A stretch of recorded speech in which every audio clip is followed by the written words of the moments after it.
Hi, hello, and welcome. My name is Batfuck, and this is episode 3 of my continuing playthrough of Mass Effect 1 Legendary Edition. I've said it the first 2 times, I'll say it this time again. I have played this game a lot. Not in many years, but a lot of times I've beaten it. But never the Legendary Edition. So, achievements! I'm even getting double achievements because I'm getting them on both Steam and the EA app, which is like, woo! Which does remind me, I need to check because I think it gave me the wrong achievement. But we'll see. It might have only given just been a counter saying I did 1 out of 6. We'll see. Anyway, we are done with our first visit to the Citadel, and we're about to go off into the wide galaxy. As the title says, we're going to go star trekking across the universe. We're only going forwards because we can't find reverse. Probably going forwards because we can't find. I don't know about the song, guys. It wasn't that good anyway. Let's get on with it, shall we? Switch over the game. Game loaded pretty quickly, actually. For once. It takes ages to pop up, and now this. I should really get that to pop up first. So it does do that, the thing. Whatever. Let's resume. Actually gonna shift tab. What's that? Why is that always open? Pop open achievements. Krogan Alley. Complete 5 missions for the Krogan Squad member. I have not done that. Or 5 minutes with the Light Sentinel Squad member. I did not do that either. This is a little bit wonky, huh? Yeah. I've done 1 mission with the Krogan. 2 missions for... No, I only did 1 with Kaiden.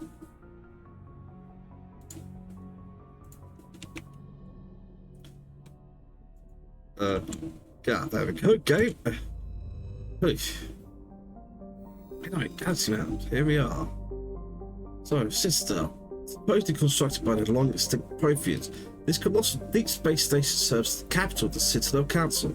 Gravity is simulated through rotation and is coupled to 1.02 standard Gs in the ward, and unlike 0.3 standard Gs in the Presidium Ring. The standard Gs, this is referring to Earth gravity, not anywhere else. It won't be like a universal standard. It's like, I would expect Rannoch or Tachanka or Thessia or Palaven. I think are like the home world for like the main species. I think Palaven's the Turin home world. They won't necessarily all be 1G. It's their standard. 13.2 million population.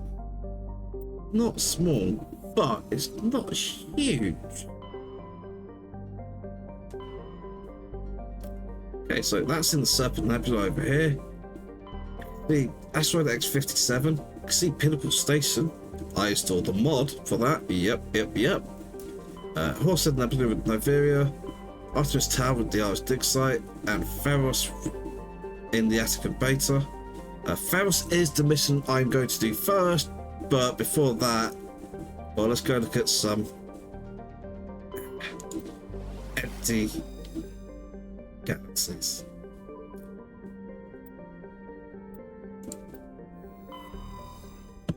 I'm gonna need that for this, aren't I?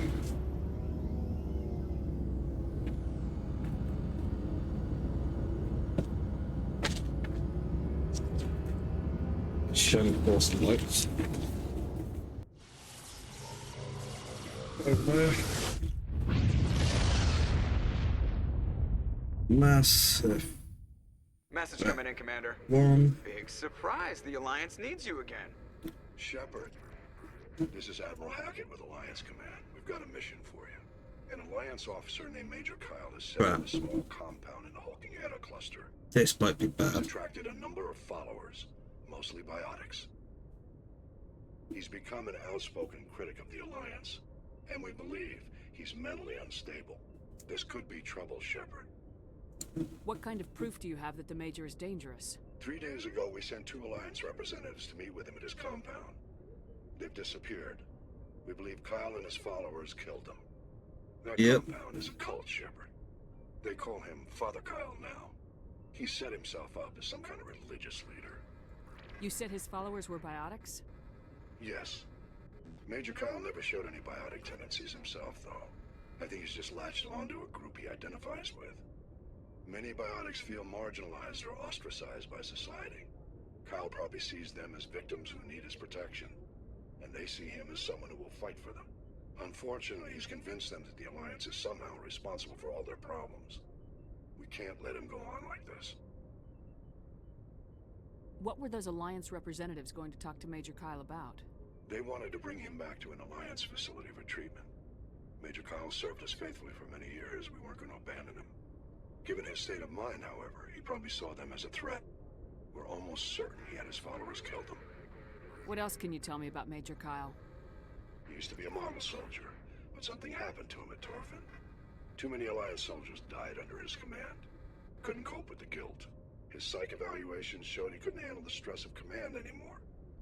He was given an honorable discharge in early retirement. We'd hoped he would get better in time, but we underestimated how far gone he was. Now it looks like it's too late. I might be able to end this without violence. That may not be possible, Commander. We don't want a bloodbath, but Kyle is dangerous. I'll trust you to use your judgment. Hack it out. Go back out because I forgot where that was. So, okay. Walking.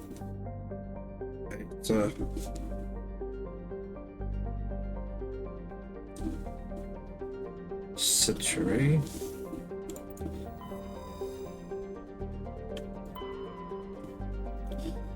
Tamahara, rather, has a thin atmosphere of carbon dioxide and xenon. The surface is icy composed of sodium oxide with deposits of calcium. It contains a few unremarkable metals, but mostly consists of rock. The presence of canyons and floodplains indicates that liquid water once existed, suggesting Tamahara had a thicker insulating atmosphere in the past. Very cool. Guess what? So we'll be coming back here later.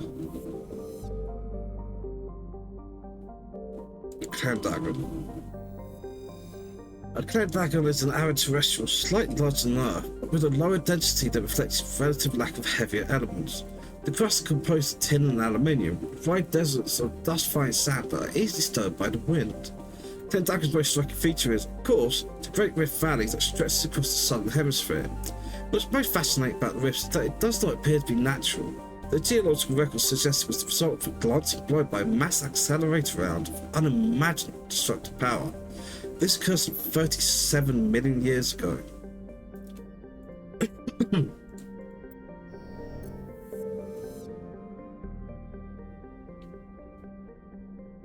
Flash swoop belt.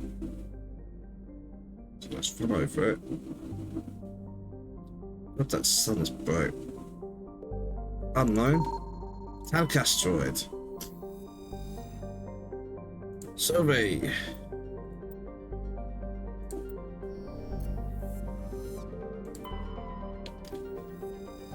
Cancra, a terrestrial world of average size. Cantra's atmosphere is composed of nitrogen and argon. Its frozen surface is mainly composed of tin with deposits of calcium.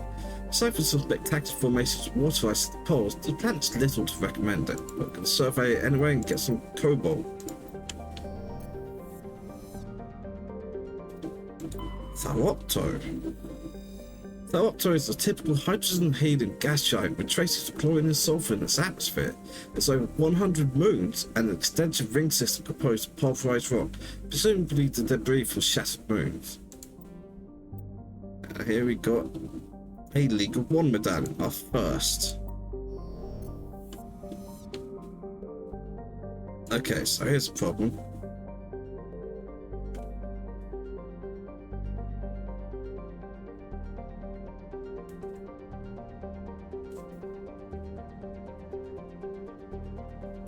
I think I need more thingy points. Paragon points, so I'm going to back out there. And I'm going to the Kepler Verge. Let's leave a bit of space there, because I think there's like another 3 systems.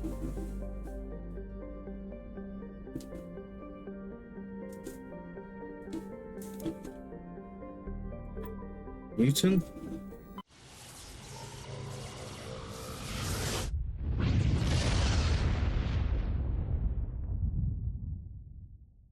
Message coming in.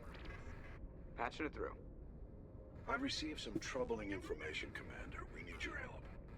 Someone is killing former Alliance scientists. There have been 4 deaths in the past month.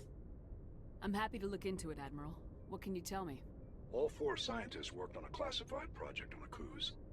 There was a brutal massacre there years ago. An entire unit was killed by Thresher Moths.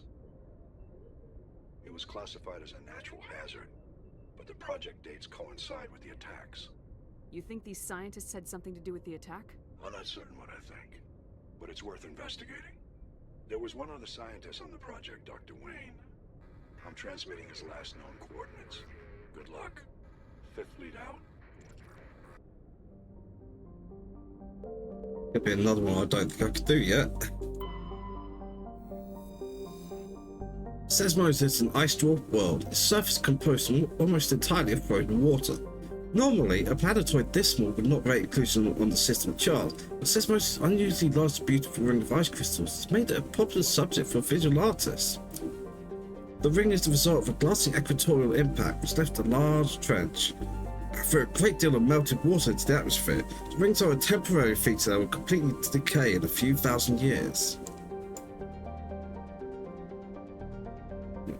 Okay, can't really see such a thing, but fine.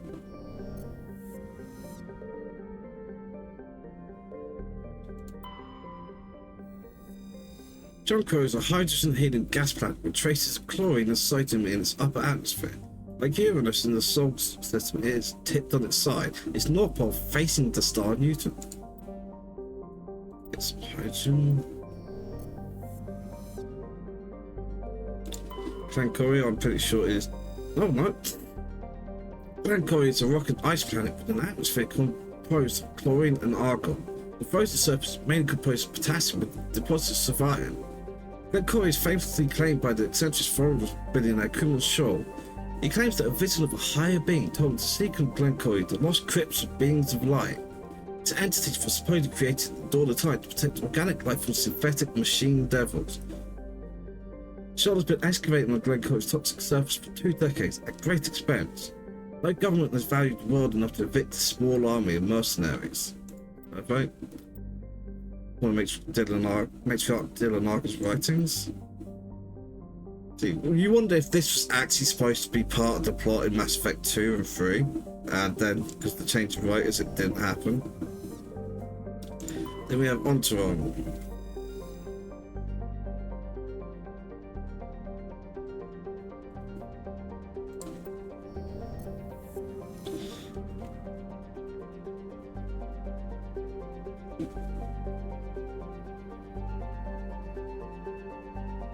Entoron, a coup scientist mission.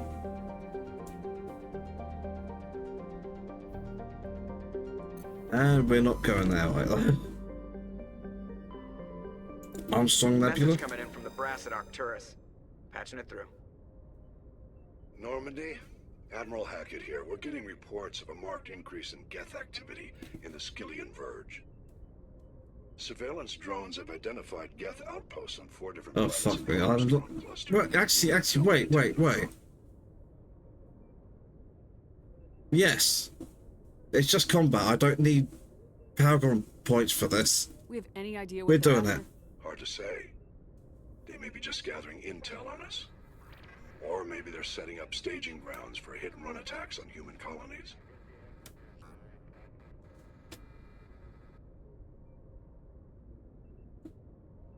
It could be the first wave of an invasion.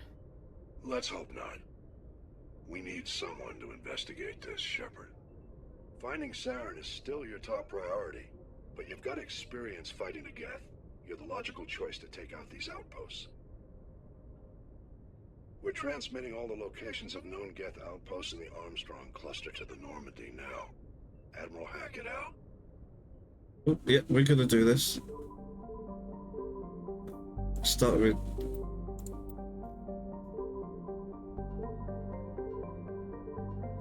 so we have Hong, Gagarin, here's Kova,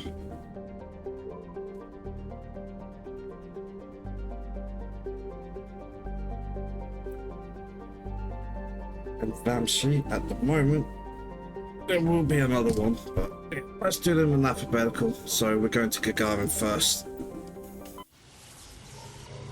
because this is just pure beauty shoots. I can do this now and hope to get small levels and get Paragon points, or not, who knows. Start with John 4. John 4 is a large terrestrial planet with a thick atmosphere of carbon dioxide and chlorine. The surface is mainly composed of aluminium with deposits of nickel. Surveys found the ruins of a technical civilization near the crater, evidently the colony of an ancient spacefaring race. The ruins have subsided to almost nothing, merely wind-hollowed husks of archaeologies and other megastructures. In the centre of the ruins was a single column whose inscription defied translation for several centuries. The Asari language finally mastered translation. The elaborate relief carving said merely, "Walk among these works and know our greatness." The crucifix on the base of the reverse side said, "Monsters from the Id." So walk among these works and know our greatness is very much look upon my work ye mighty and despair, from Ozymandias. It's like one of the best sonnets ever written. And more makes up dinner arc of writing. That's the first one. Pressure. Under pressure. Pressure is a relatively small hydrogen helium gas giant with large amounts of hydrocarbons in the middle layers of the atmosphere. When the Kraken rebellions ended 3 millennia ago, the Assyrian chief of naval operations, a distinguished soldier named Mercury, declared his imminent retirement. He disappeared into what was then uncharted territory. It was only 200 years ago that his ship was found at the surface of Pressure's last submarine. It landed gently and deliberately shut down. Of Admiral Mercury, however, no trace was ever found.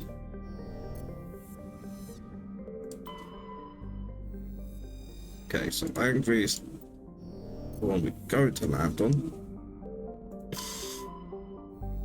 Shogel is a small terrestrial planet with a thin atmosphere of nitrogen and argon. Notice those two again. The frigid surface is mainly composed of water ice, which can be plainly seen at the bottoms of recent craters. The dark coloration of the surface is caused by carbon and ferrous material pushed up from the denser core by cryovolcanic processes. The nitrogen and argon, both elements that are present in our atmosphere. Nitrogen is actually, I believe, it's the most common element in our air, followed by oxygen. Argon is not a large amount, but it is noticeably there. It's like 4th or 5th most, a large percentage. So, Antirongon is a small rock and ice planet with a trace atmosphere of methane and ethane. Fantastic, already starting. The surface is mainly composed of carbon with deposits of calcium. Antirongon has been used as a crude anchorage for terminus pilot for many years, shelters temporary dwelling blasted by a large frigate patrol dot the surface. Not always, the pilots return to ground their ship's drive charges, chip out some water ice, and trace labels and stories. Deeper layers of Antirongon's interior are semi-liquid slush due to the presence of methanol. It is thought that bacteria in the deep core create this natural antifreeze. Some species of terminus pipes drilled through the ice crust have covered this natural alcohol. Really? Gonna drink that? Survey, get some more cobalt. Alright, Angry. Angry is a small, barren terrestrial world, but it possesses a reasonably temperate climate and a number of useful resources. No mining corporation is willing to risk investment. The rogue planetoid, dubbed Vart by the initial surveyor team, entered the system approximately 10,000 years ago and was trapped in a decaying orbit around Angry. It's near the end of its slow spiral inwards. Earthquakes and cyclonic windstorms are increasingly common on Angry. Within a few hundred years, the planets will rip each other apart. Homicide travel consortiums have already announced sponsorship of cruises to observe the spectacle. We are going in. Geff, so Tally and Rex.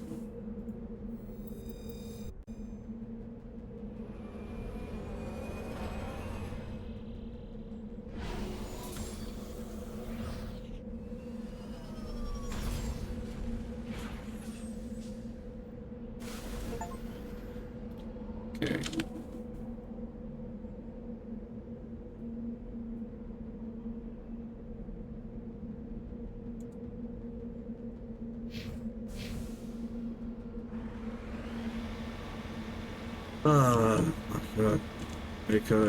Mako. I missed you. I love you. And actually, I understand you got slightly buffed in this game. By that, what I mean is, you no longer have an experience debuff.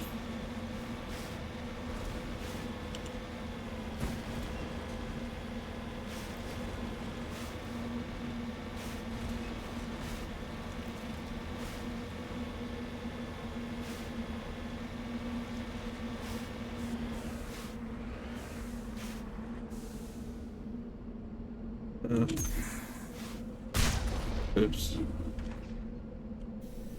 Q. So sounds close range hits from Geff heavy particle beams. That's not good.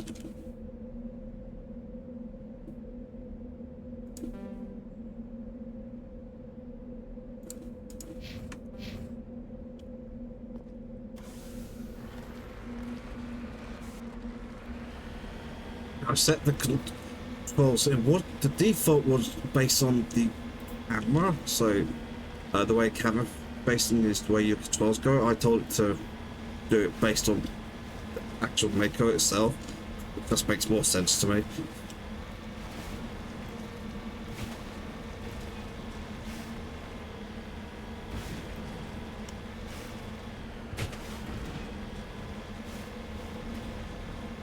They definitely changed the UI for this.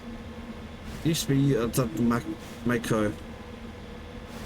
I want to say Mako. I think it should be Mako though.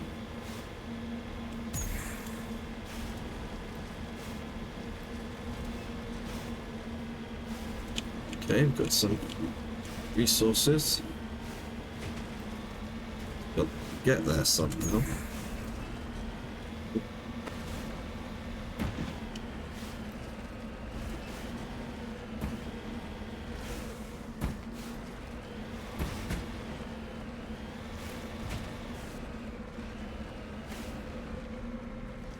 Oh, baby. Ah, this is why I love the Mako. Oh, shit. Yeah, that was not the right way to go.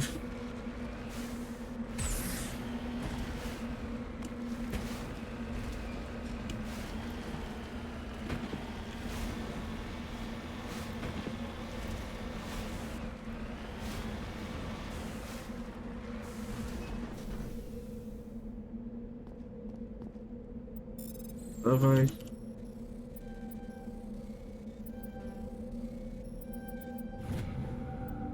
Penny.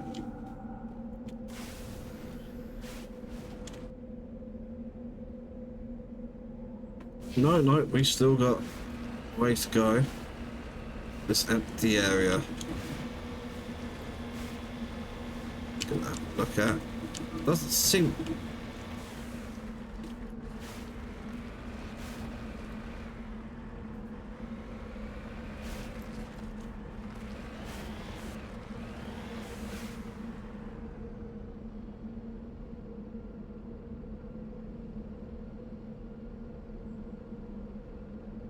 I heard something. Okay. Yeah, there's nothing down here. Over to green.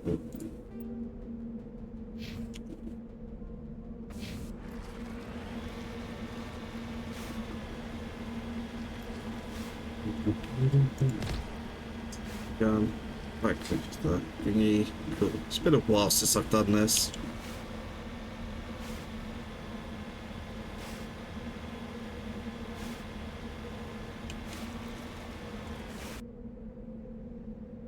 Yeah, go this way around.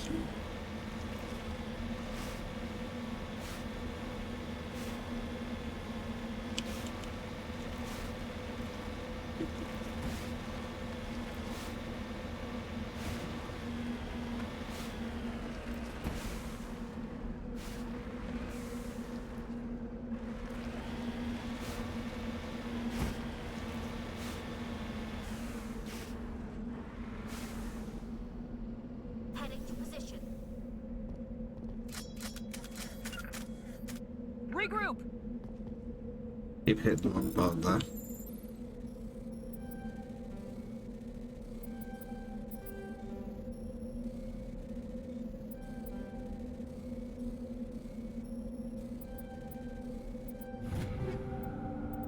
That hard doesn't it need it to be.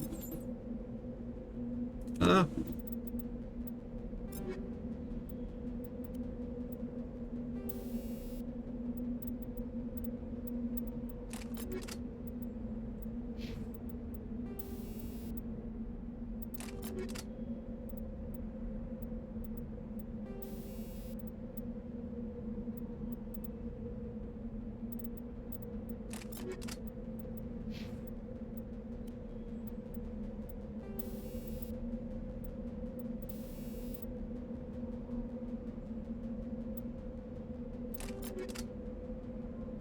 Oh, well done. No. Okay, thank you. Currently stuck with a pistol.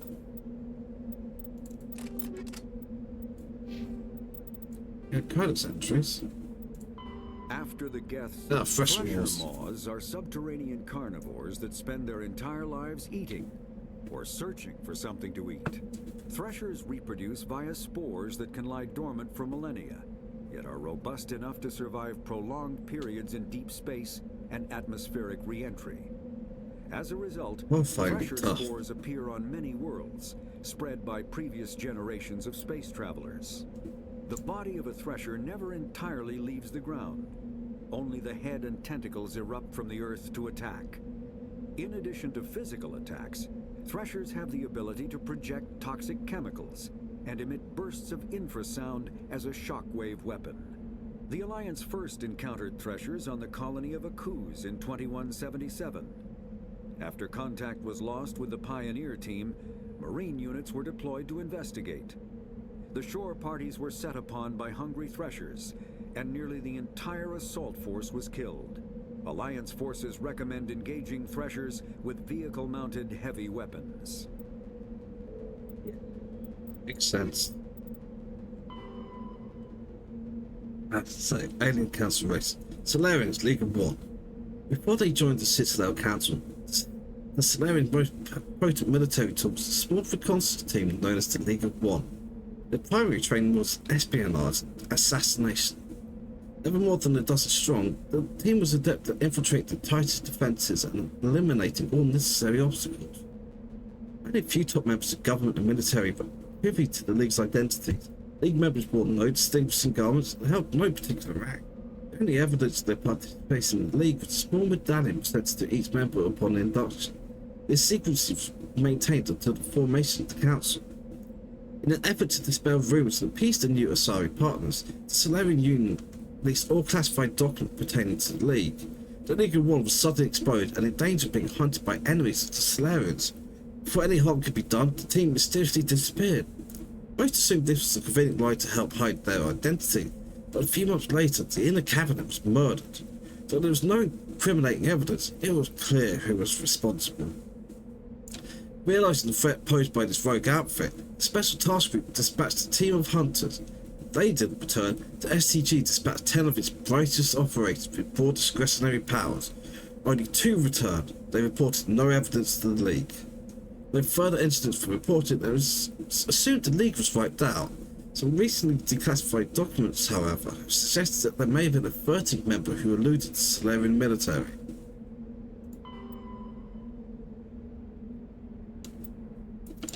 Okay, humanity and systems like geological survey. As the human race expands its territory and raises the general standard of living, demand for industrial resources continues to grow.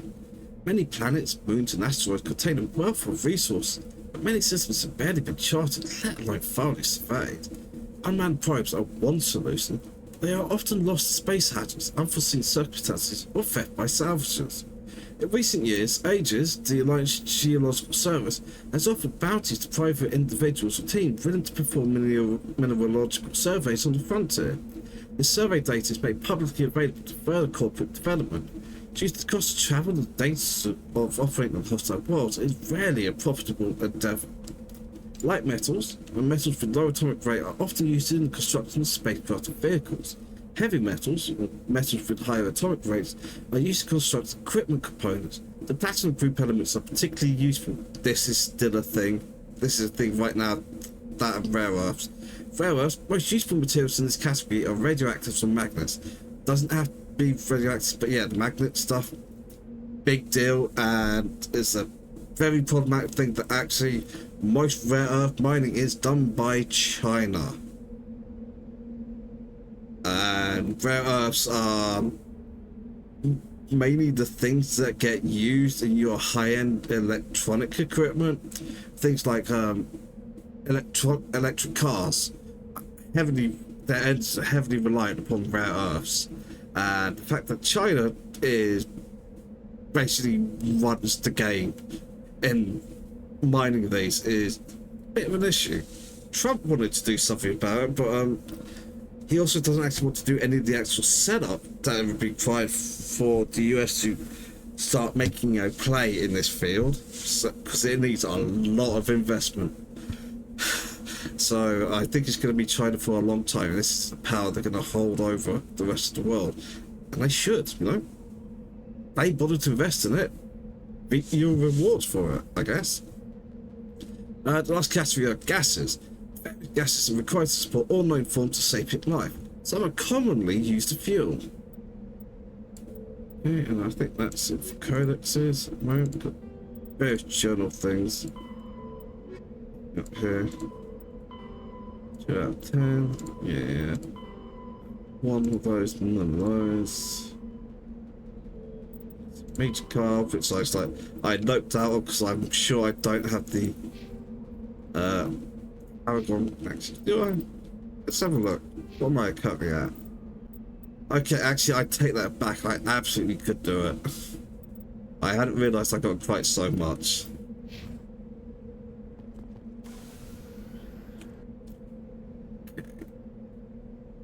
Let's go this way. This is where the Geth are going to be, I assume.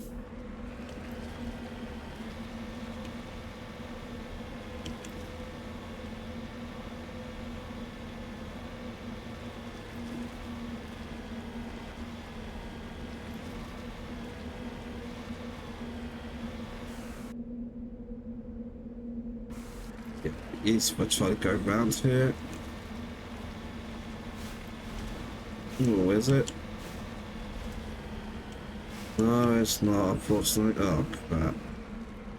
I really screwed myself here. Oh, shit. Oh, oversteering, come on. Back. There we go. I'm not getting up all of this.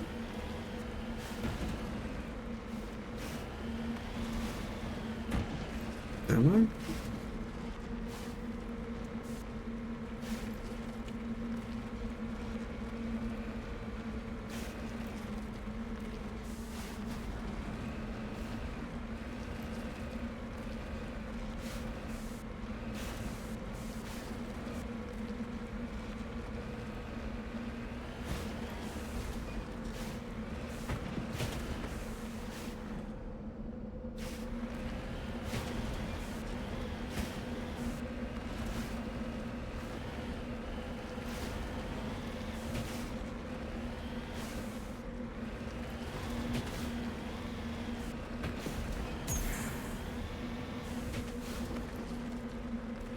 No, uh-oh. Oh, fuck. Okay, that's fine. It's maybe not fine. Oh shit, what have I done? There we go. Mako, you're beautiful. I love you. That's what I'm headed for. Get above it.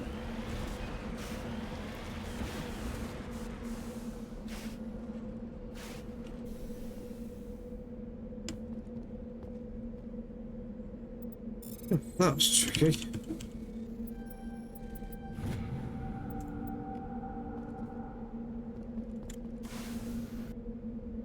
Okay, there probably isn't anything further south, but I flagged it. Let's head that way.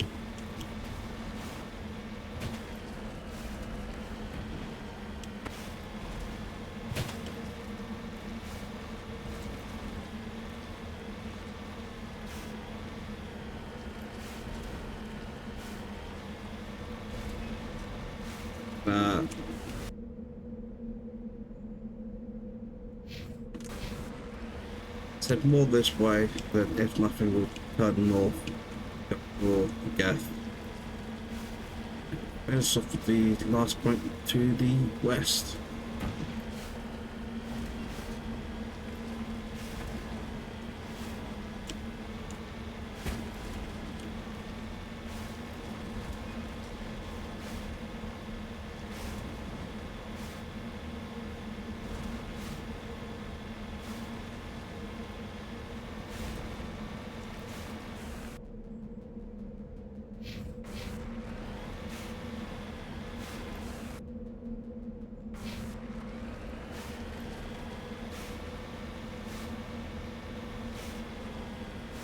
Around here.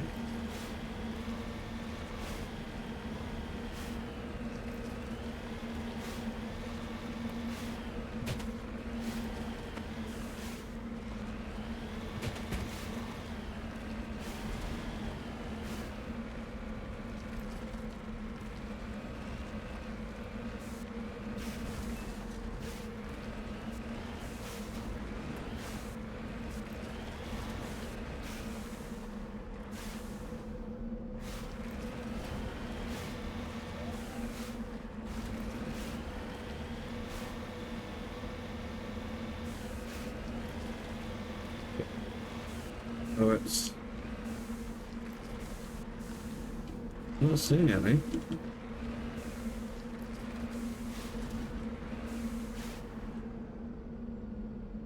Yeah, I don't like that. Okay, heading in.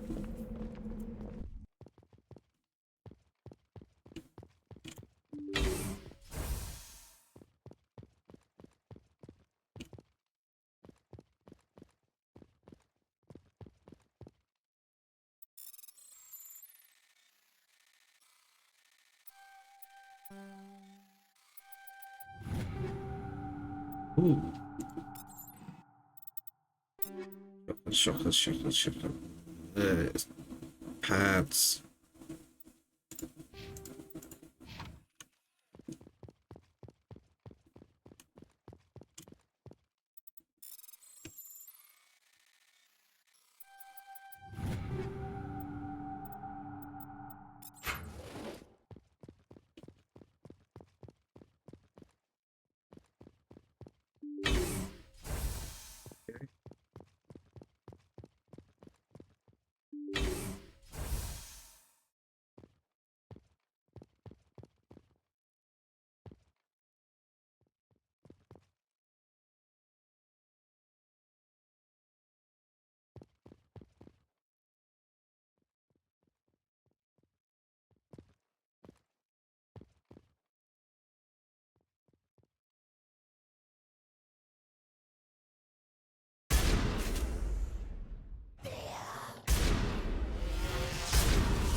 Either hill.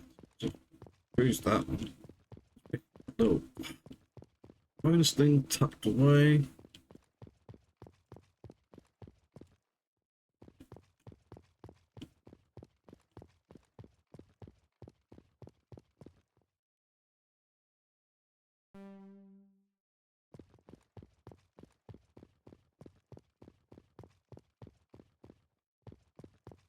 Question, because I know you can climb into some things.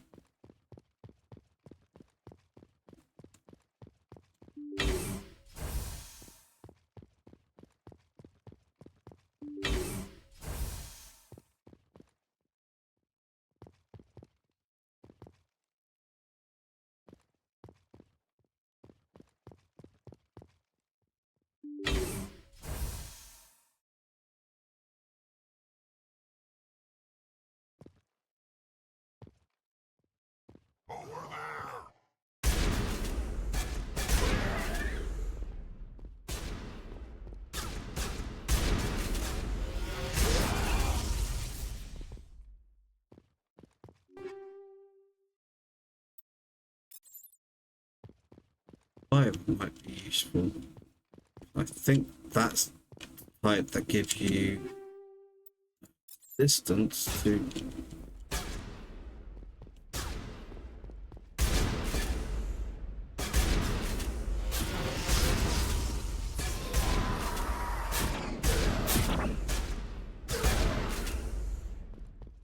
Gives you resistance to environmental stuff when you're outside of the Mako on some planets.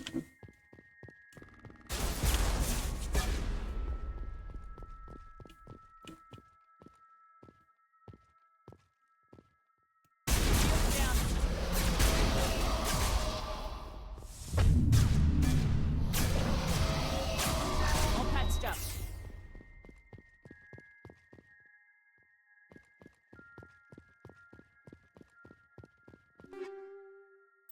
Uh-huh.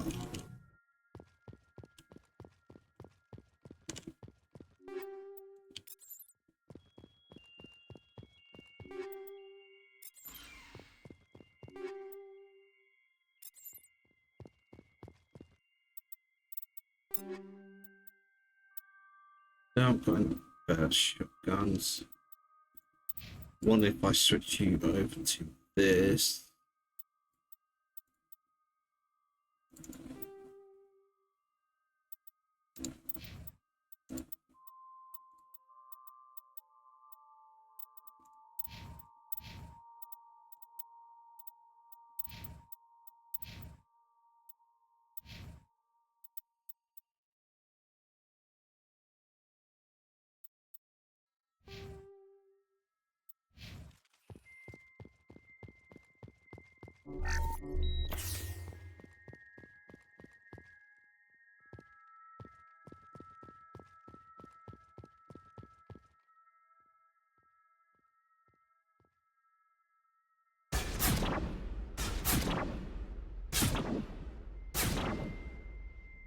Okay. Waiting for my shield to recharge the ability out of 5.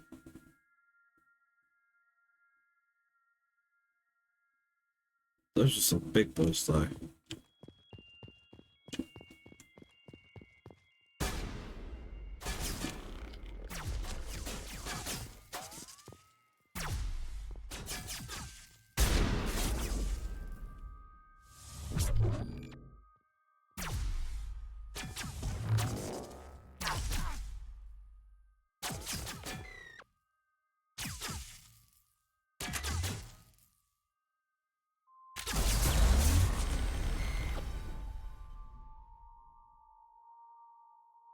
Shields.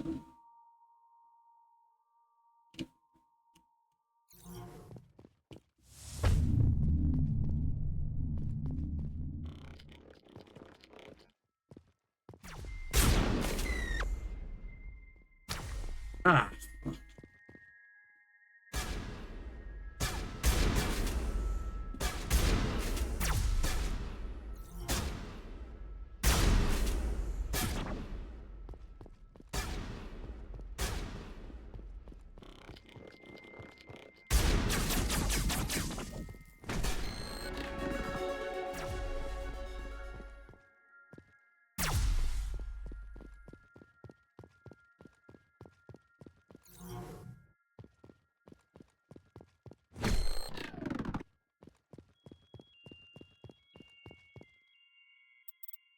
We've got a level up.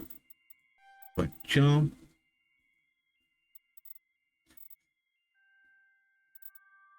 Let's unlock lift and get the first level of it. Honestly, I need more barrier. This needs to be stronger and last longer.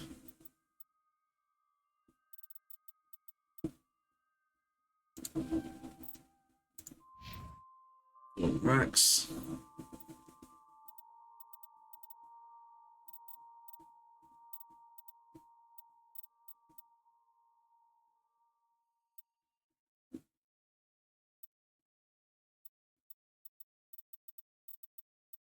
That physical damage is crazy. Look good. Need to use his abilities more. Okay. So with this, we can now hack everything.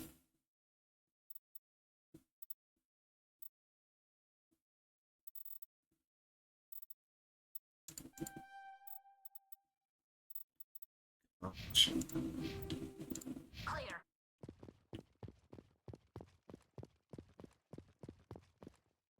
Oh my god. That's where I came from.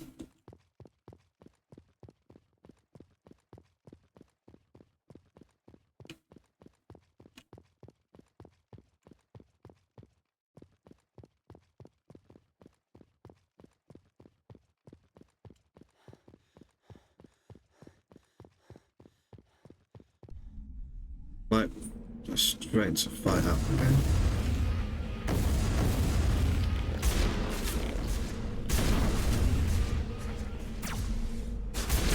Shields down.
Three more of these outposts left to clear out? This should be fun.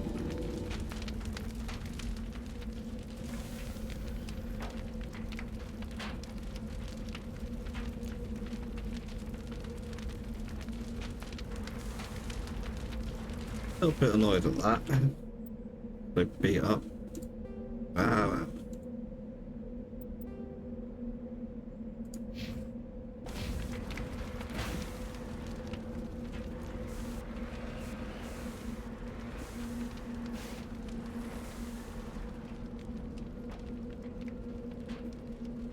Okay. Oh no, that's it. I hit R.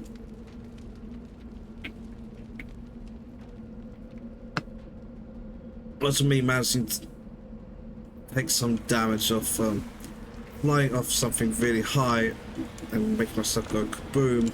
Not minuscule, so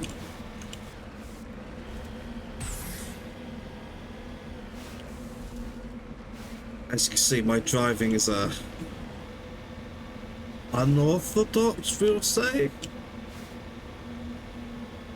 And that wasn't too bad though. One issue is literally the Mako just serving as a body block and meant it got absolutely cracked.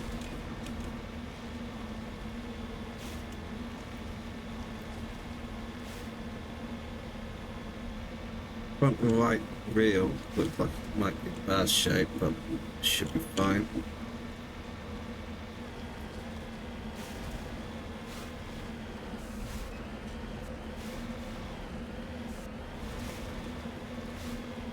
Still, that seems to use like 15 on each other. I don't have very much at the moment. Who thinks? Okay.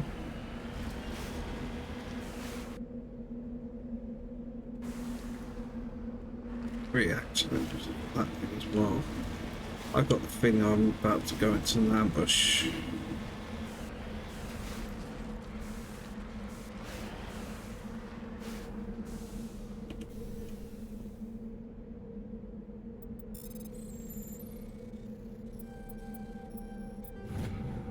Ooh.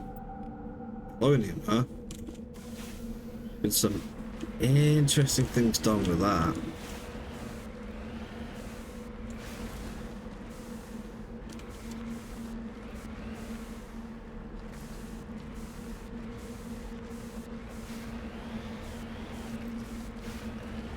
By which I mean assassinations. Got it.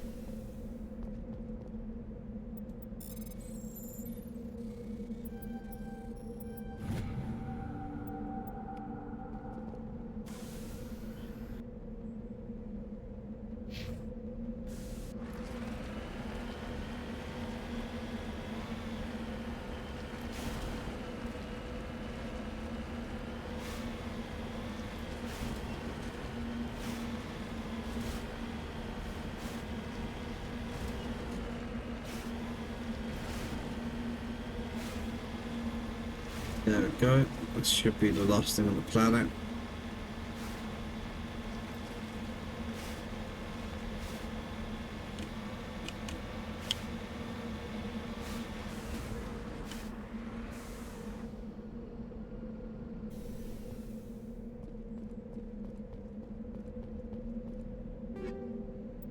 Somehow I kind of doubt that might be the truth, Corgan.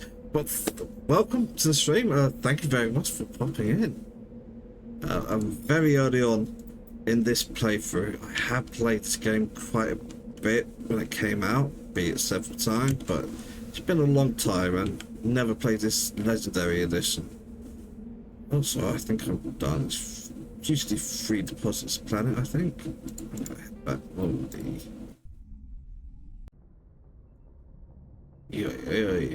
Okay. I do like how stations die. I only just got that joke. Oh, dearie me. That's a bit embarrassing. Yeah, I like our stations. They're great dogs. I remember seeing a car drive past yesterday with 2 our stations sticking their heads out the same window. It's got to be kind of cramped space, considering how big they can be. But it seemed to work out for them. Okay. Right, so equipment rise. I suck. We need to get some better gear. A bit hard to get better gear because I'm too low a level. Level 7? Yeah. I might as well actually just go straight back into the galaxy map and do some more GEF missions. Hopefully not get absolutely wrecked. So that was good going. Let's go to Hong next. Going, it's done.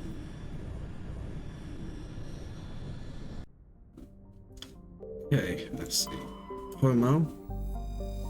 Homo is an enormous terrestrial planet with a very dense atmosphere of carbon dioxide and sodium. The surface is scorching hot, mainly composed of sodium oxide and deposits of nickel. There's evidence that Pomo was once covered with broad, shallow seas. Should the Pomo be set to surface, a check for ancient fossil life might prove valuable. But obviously we're not going to do that because we don't get no money for it. The Caspian. Yeah, that's going to be our planet, so let's skip that for a moment. Matar. Matar is a terrestrial planet with a thick atmosphere composed of nitrogen and krypton.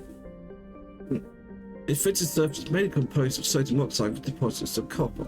Because of noxious surface gases, explorers are warned to use extreme caution. Atarlock's magnetic field. This makes it useful for distorting FTL drive cores in orbit. The energetic particles of solar wind from Hong strike the upper atmosphere directly, ionizing the krypton. This gives the planet its distinctive minty green-white hue. So like that. Getting lots of those at the moment. The Shaka. The Shaka is a standard hydrogen-helium gas giant. In the past, it was often used as a drive discharge point for pirates raiding human settlements from the terminus systems. In 2178, the Alliance set up a network of covert sensing devices on the Shaka's moons. Recordings of pirate STL exit vectors over the course of 6 months led the Alliance Navy to 8 major pirate anchorages. Since the Shaka raids, no ships from the terminus systems have been reported in the Hong system. Doubt. Trigger is a tiny ice dwarf with a trace atmosphere of xenon and krypton. The frozen surface is mainly composed of water, ice, and ammonia. Further volcanic processes are gradually repaving the surface with sheets of fresh ice. Some lithium. Right, and it was Caspian. Okay. Caspian is a classic pre-garden terrestrial world with conditions similar to those on Earth millions of years ago. Its hot, humid atmosphere is mainly composed of nitrogen and carbon dioxide. The increasing amount on the surface is covered by simple lichen and algae. Algae? If no unexpected calamity occurred, these tiny planets will change the atmosphere to an Earth-like nitrogen oxygen mix over the next few millennia.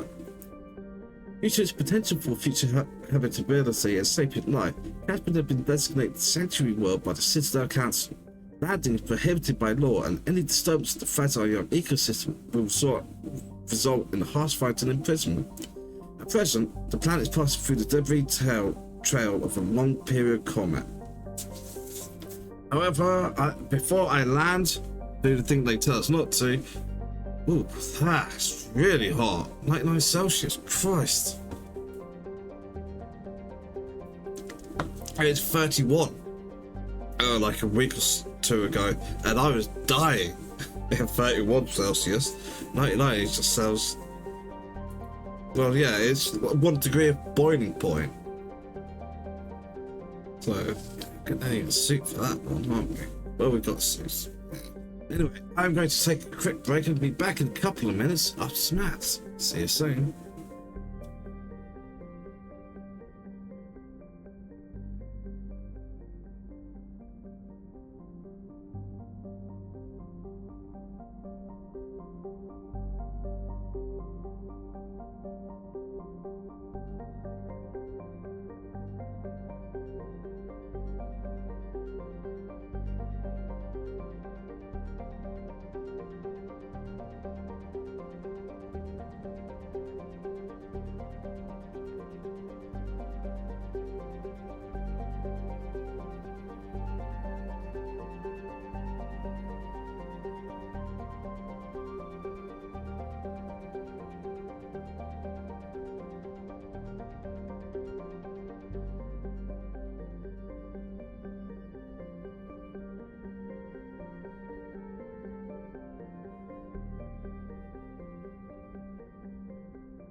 Righty, I'm back. Standard Caspin. Italian Rex again. Oh, actually, should I?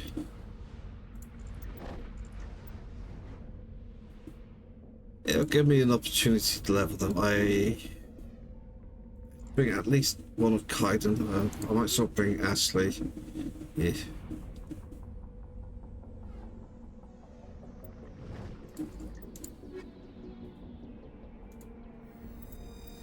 It might be a disaster, and if it is, I'll immediately go back up because I'm going to check and see what stats I can get Kaiden on the unlocking.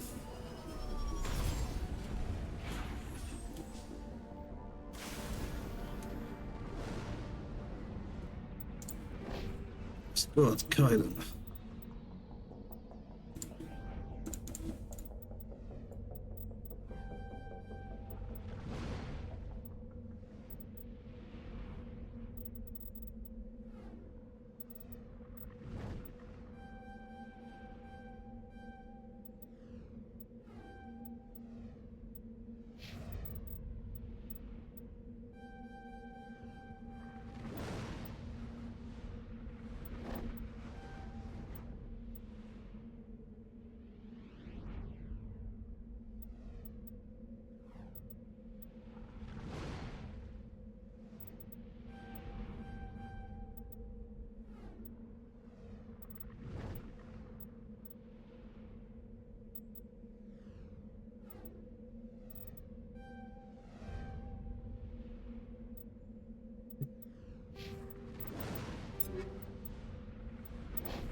More pistols as well. You ain't got shit. Shit.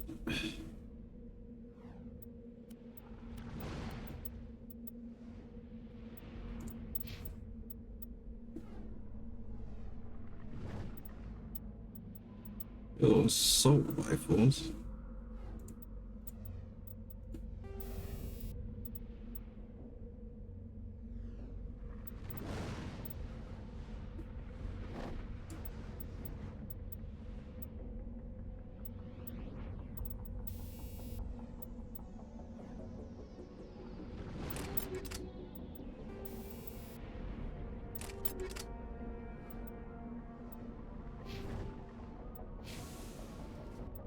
Okay.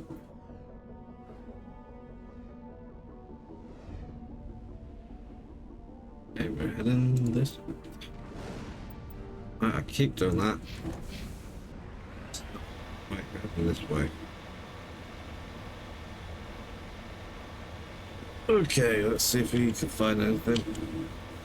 Man, but that's pretty.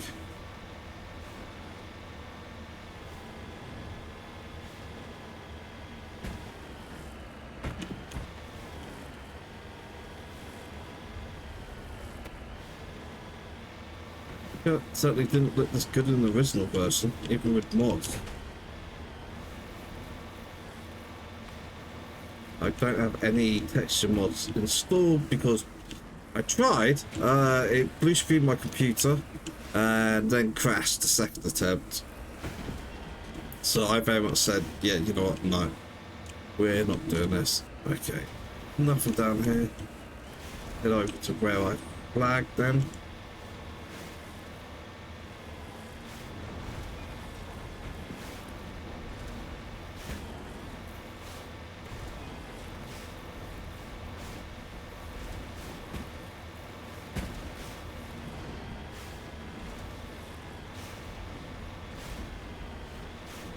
Basically, I can go all day without burping. The moment I start streaming, I'm belching all over the place.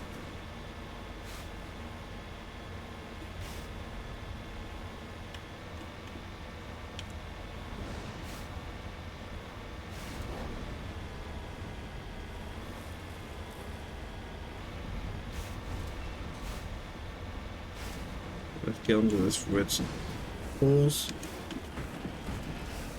Going. That'll be a nuisance though.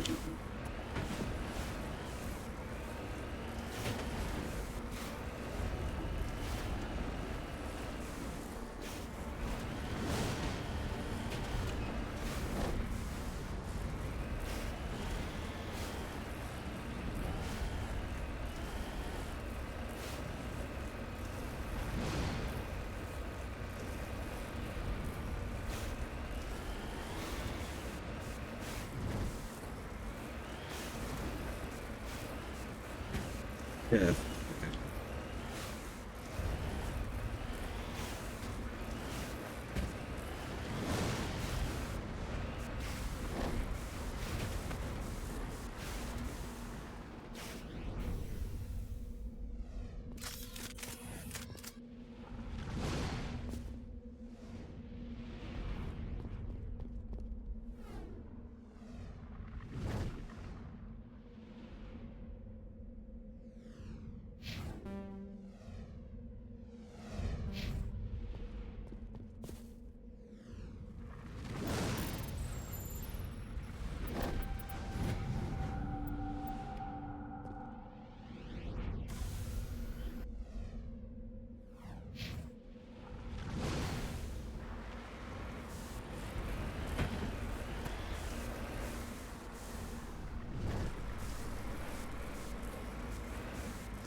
Well there.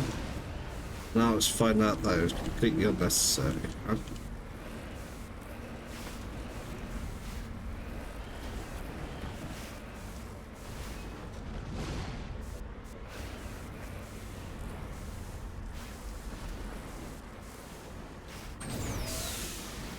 The fuck was that?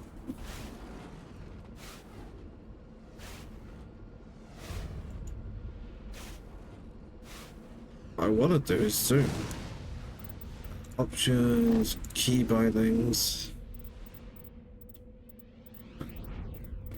Got special hit vehicle. Left control.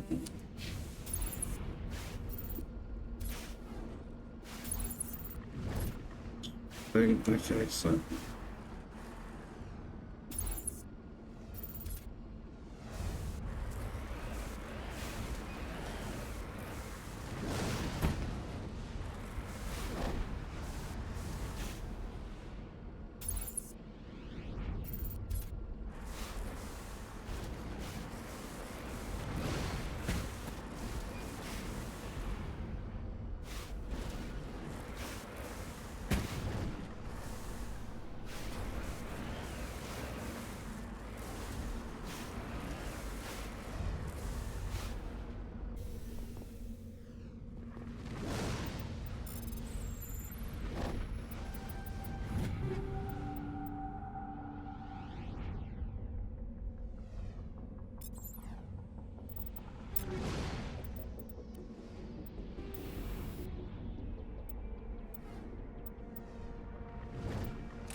I see turrets on the map.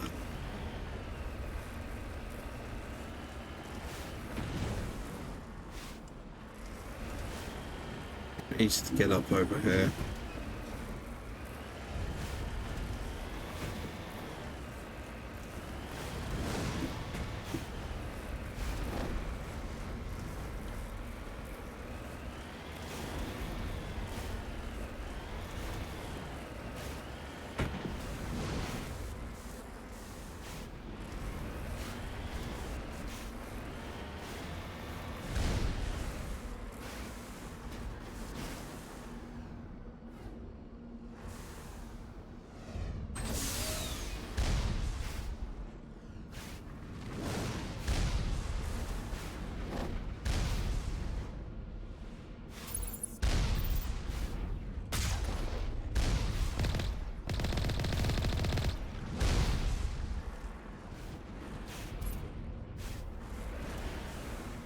Me remembering my tricks.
FRA is transmitting regular data bursts on an encrypted channel using the Alliance's own FTL convoys. It's not clear where the data is being directed or the content of the signal.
Yeah, so the trick for the Mako is enemies will target the nose of the Mako. I see you.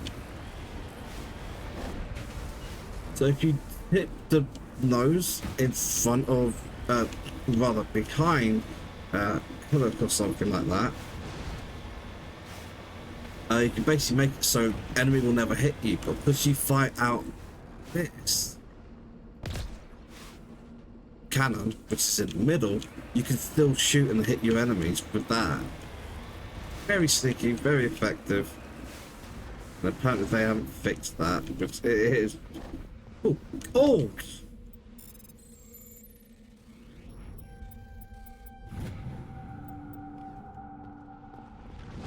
I get 760 credits for gold. What a rip-off.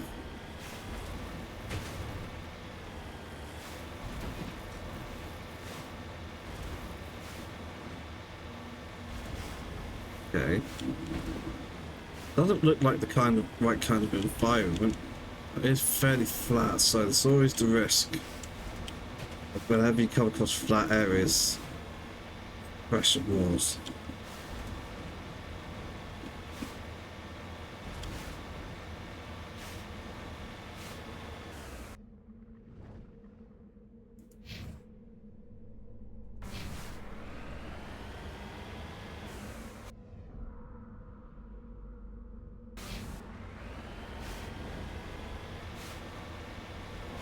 This is going to be in line, but I think I can just basically charge up here.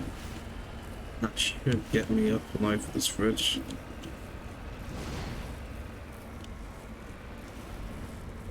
Oh, left a bit, left a bit. There we go. You're basically looking for the green bits.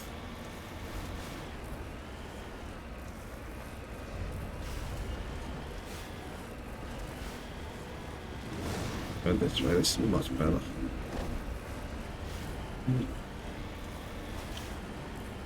And over, nice and easy. Roll along the top here. Anything over there, I'm likely to see it. Any map?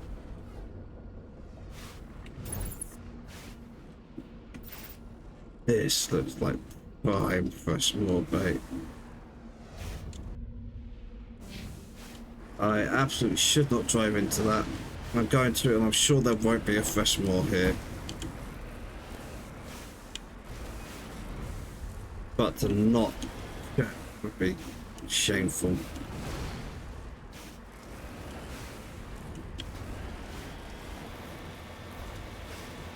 You need to turn back, Commander. You're going beyond the range of the operational area. Ah.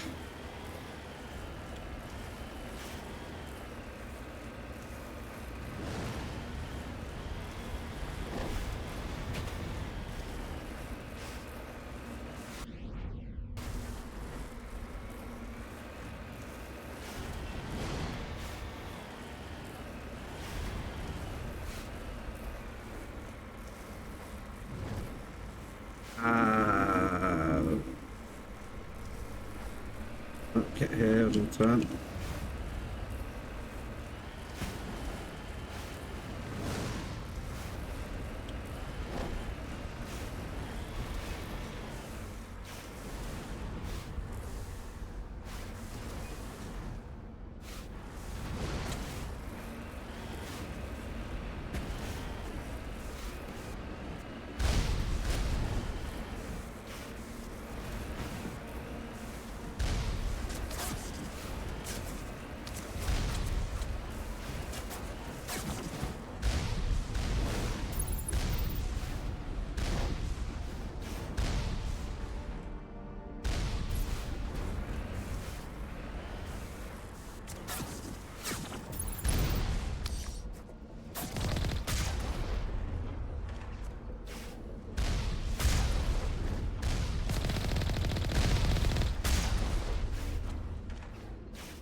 Another set of 3 towers that I can't see at the moment.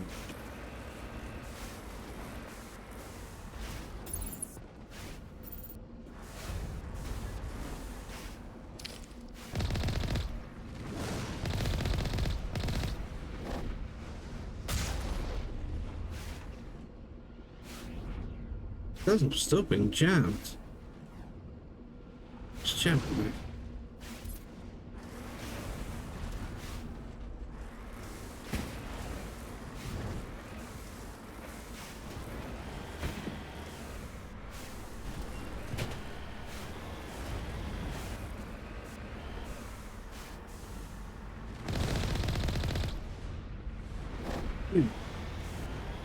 Fuck.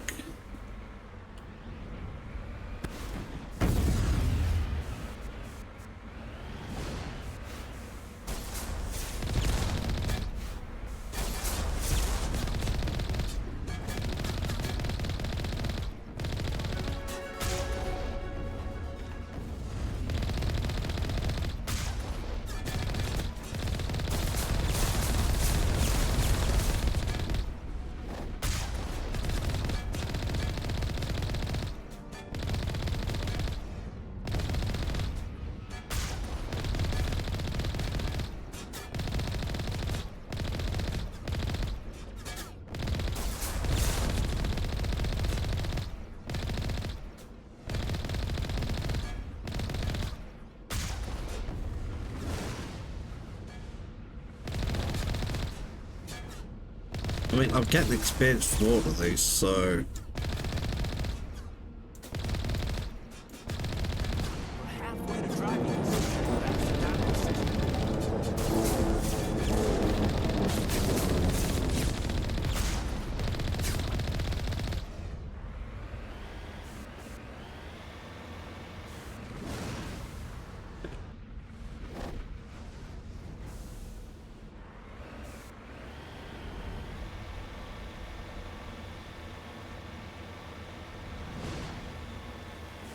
I leveled up, didn't I?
Lot of gear.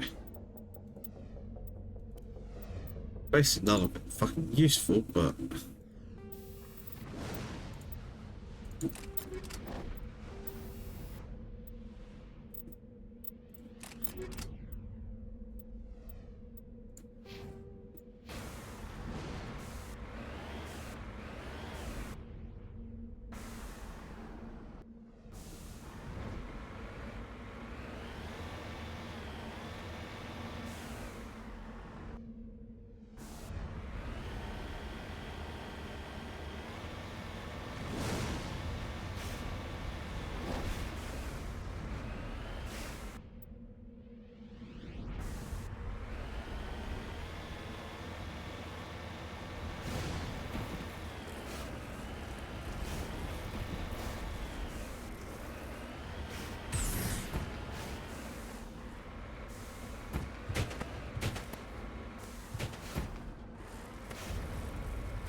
I'm not sure how much this is worth though, because the entire point is we're not supposed to be going to the planet, landing on it.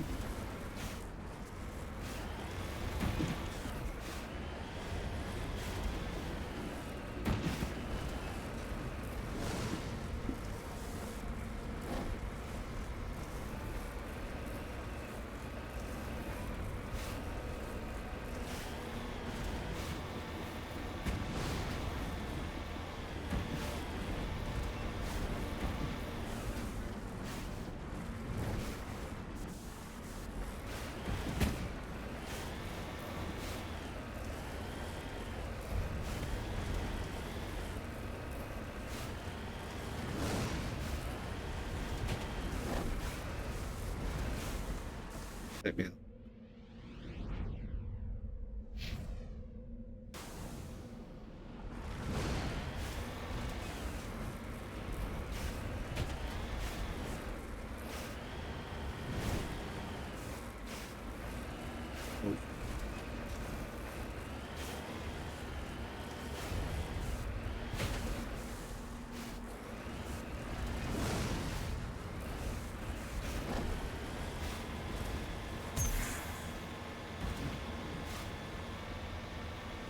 Okay.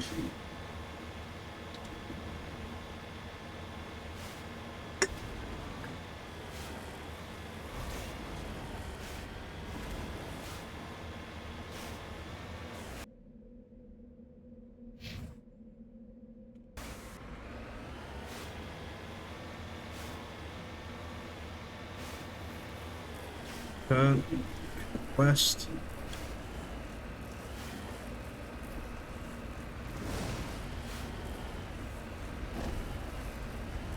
This might be easier up here.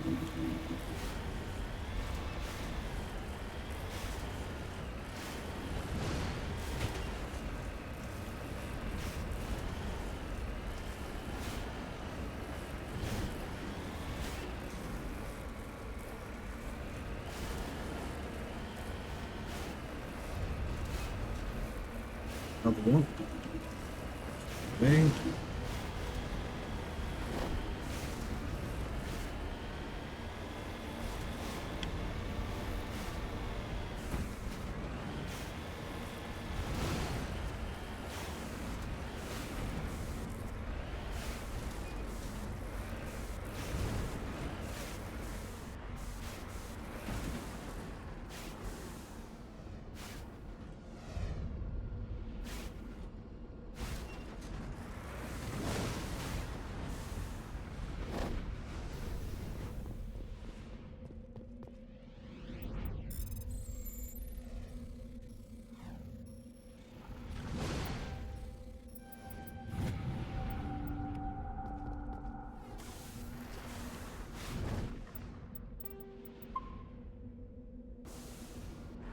Pestle paranoia, okay?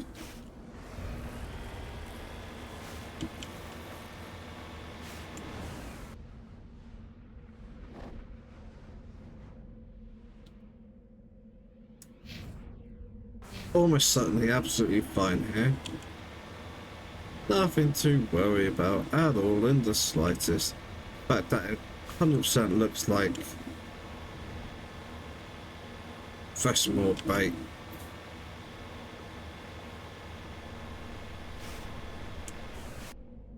I think if I checked this already, you know what? Let's return to normality.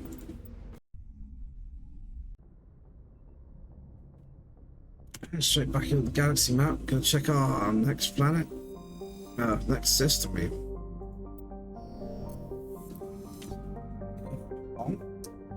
We're off to Terrace Clover next.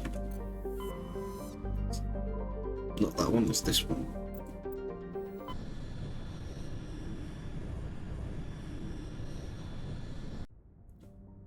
Okay. Asteroid belt, always check the asteroid belt. Carbonaceous asteroid. Dark asteroid will make carbonaceous materials. Bigger one, really? I should have read that. It looked like there's actually nothing to it. Antibar, and also zoom out.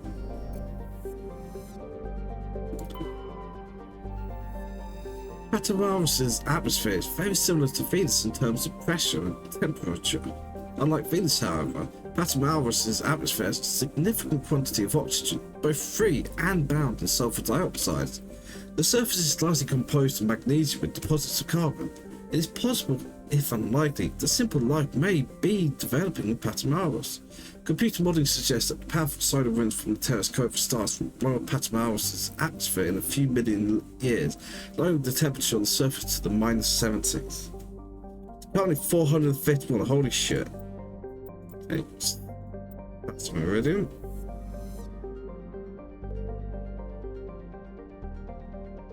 Unsell that.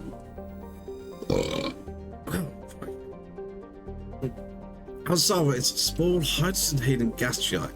It has unusually large amounts of nitrogen in the upper atmosphere, which glow purple when ionized by the solar wind. Hazara's convenience place to dump drive charges has left its orbit littered with debris dumped overboard by visiting crews.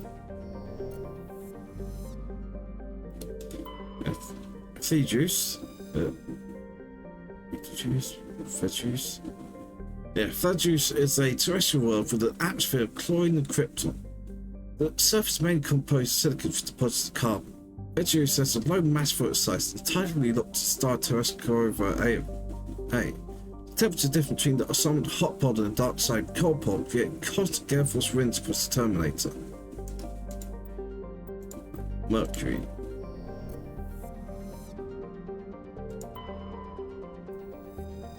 Solmalon is one of Terrascova's two outer worlds, significantly removed from the rest of the system, and with unstable elliptical orbits. It is thought that they may have formed within 3 AU, the binary stars, were hurled outward due to the instability of such an orbit. Solmalon is a hydrogen-helium gas giant with significant quantities of sodium in the upper atmosphere, giving it a distinct grey colour. Okay, last one.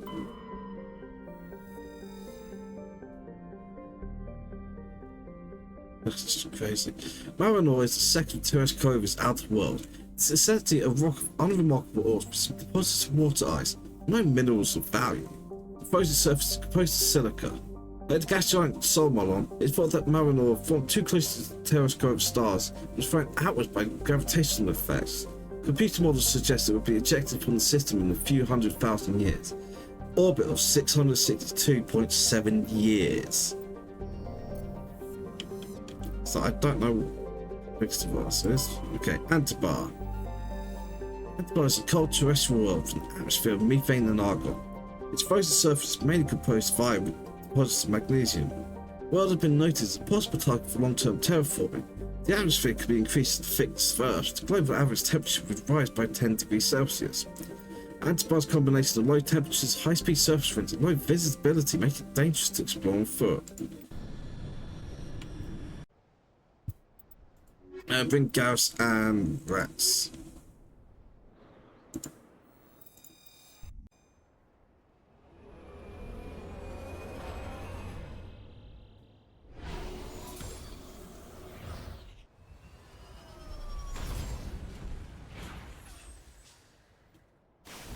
You know, I just got that feeling.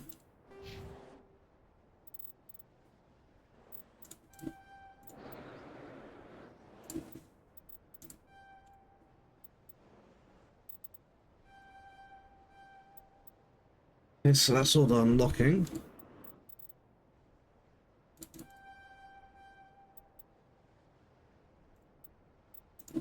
Oh, electronic stuff.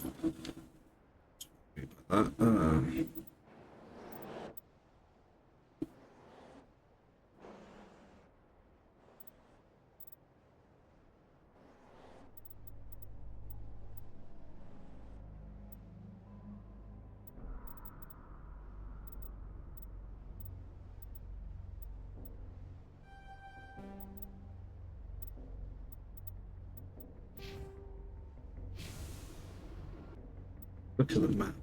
A lot flat.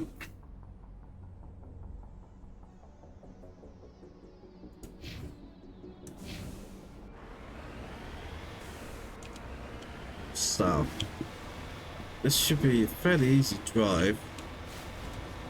Right up until I find a fresh mall.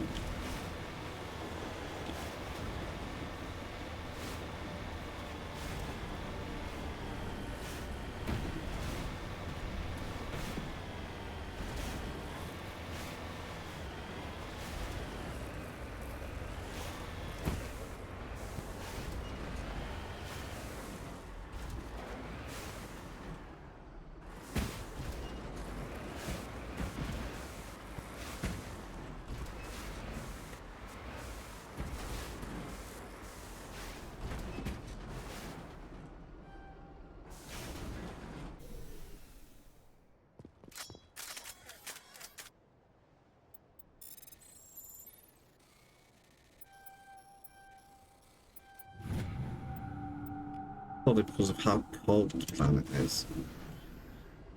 Mercury is, we generally know, is liquid room temperature.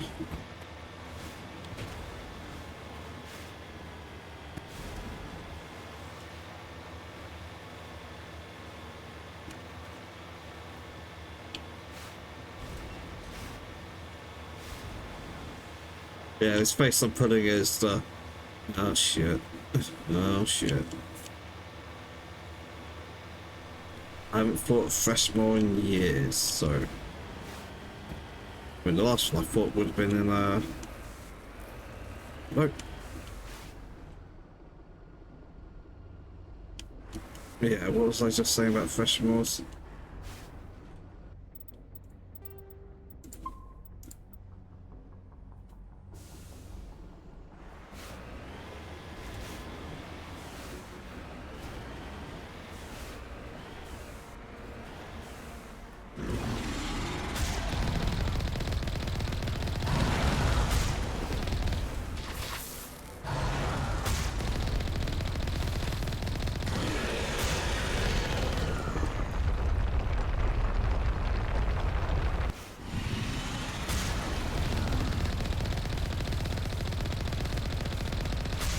Oh, shit.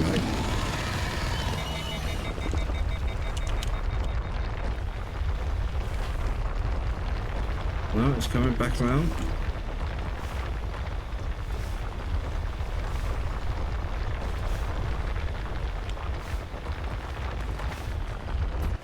Oh, should be.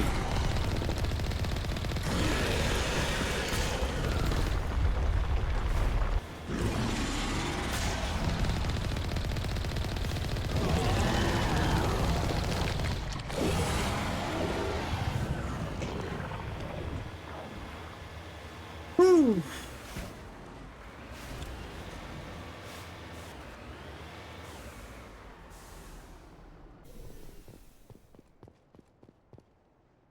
Ha ha.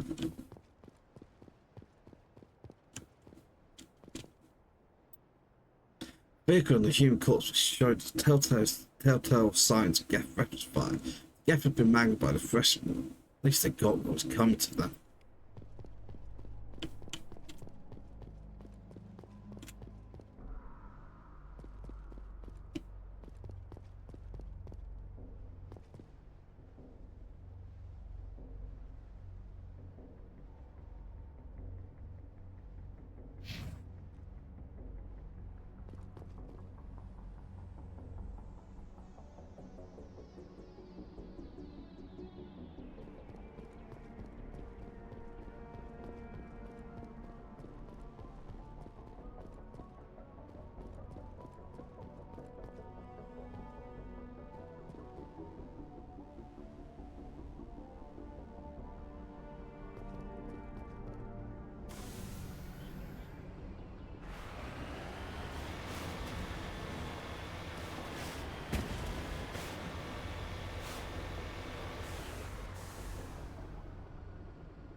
I think those two. The only reason I spotted this.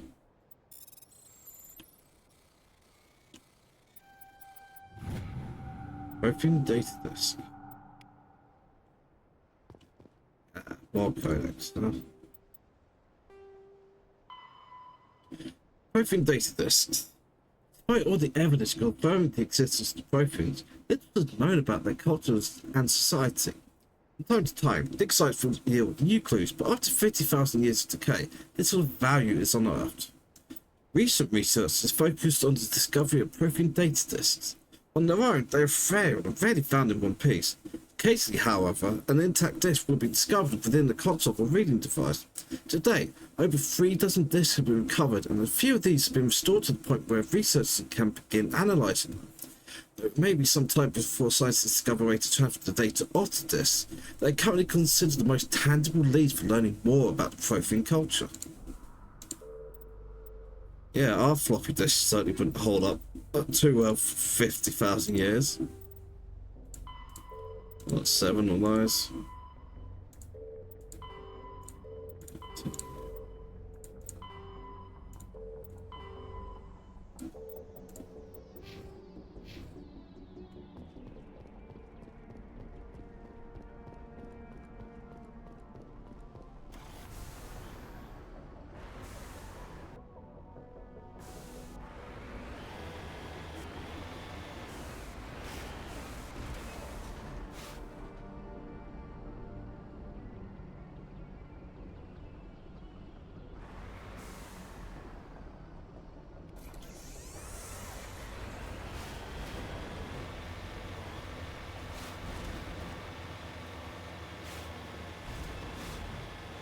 I'm going to be fighting Geth. I'm going to need to pop it up.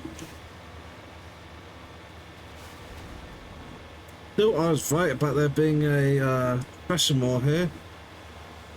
And they make those fights easier. Being able to actually track where it's going is such a huge bonus compared to how we used to fight them. They're like creating this where it's like, okay, you can fight them in the Mako, but you get more experience if you kill them out on foot. And it's like, okay, you do most of the damage in the Mako, and then you only hop out and finish them off foot. The last little bit of damage to get the on foot full experience, so you don't have the experience. Not multiplier. Well, it is a multiplier. It's just like minus 0.3%. Oh, no. Oh god, that's way too small. What I mean is it's a negative multiplier. Magnesium.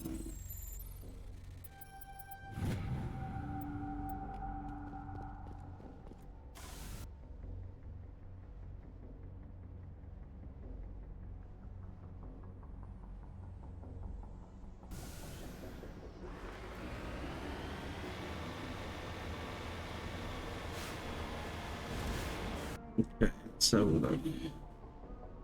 yeah, let's try to hit the 3 first.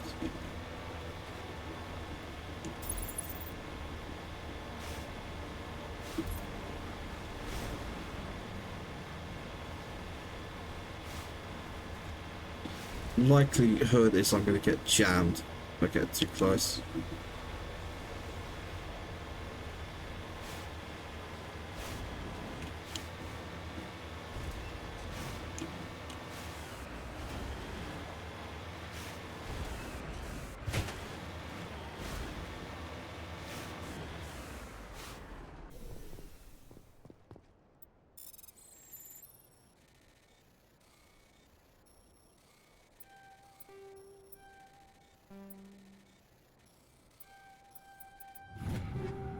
Replacing the power.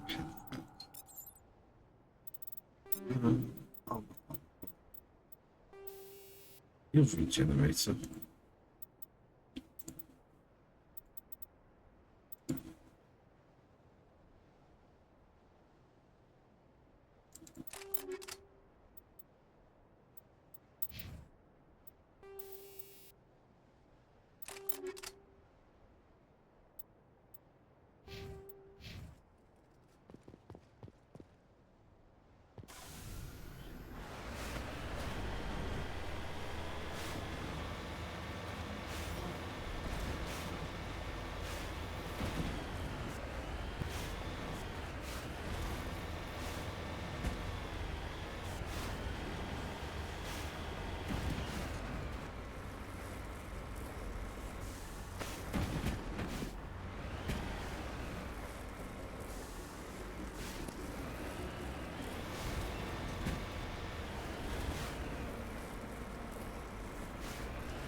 One outpost left. I'm going to miss slaughtering death like this.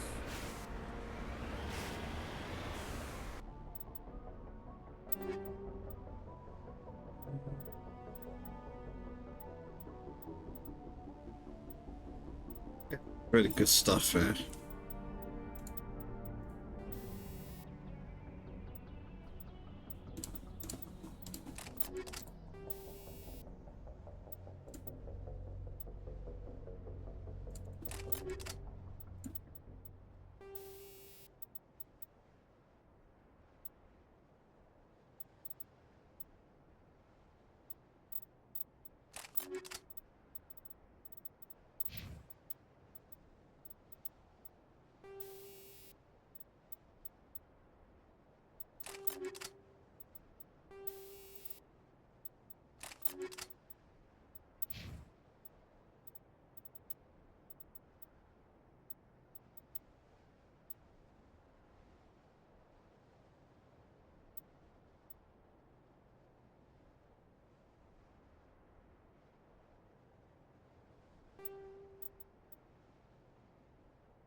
Okay.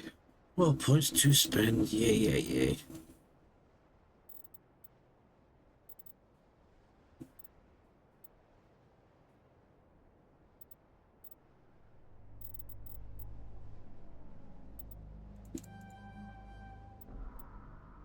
Get Unity. And next is going to be assault training, get to tactical armor.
Okay, and let's stop.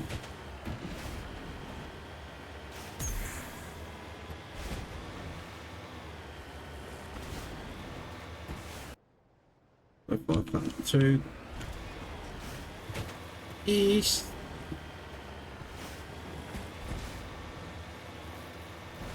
Okay, now let's turn around and head south.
Oh.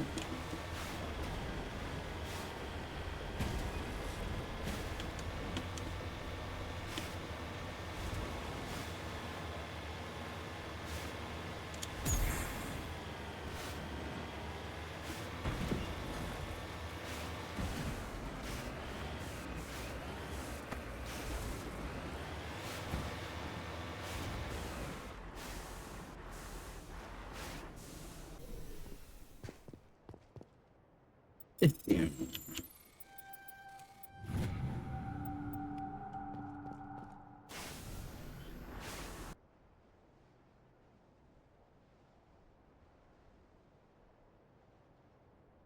Yeah, I've gone around. Right, back to Normandy. That's Terrace over done. He's one more. Technically, actually, two more. I'm supposed to know about that yet. Next, we have Vamshi.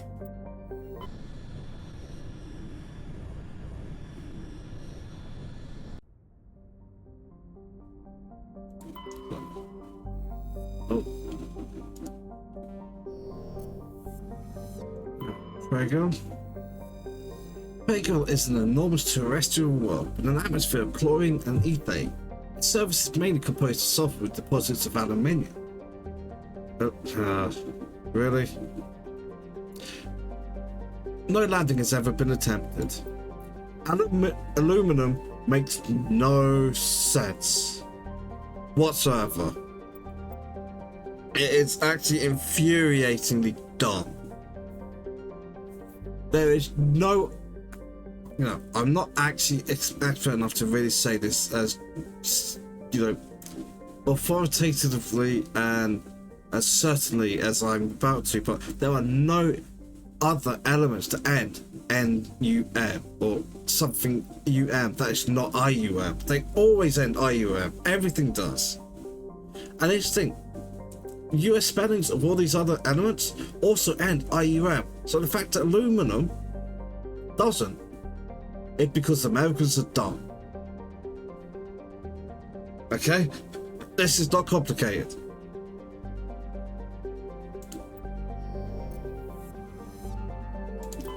Almos. Almos is a hydrogen-helium gas giant with traces of sodium darkening its atmosphere. Not much else to say about that.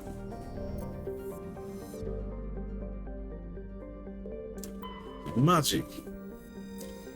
Magic orbits the Vamshi binary giant stars. Vamshi A is a blue star of spectral class A4 III.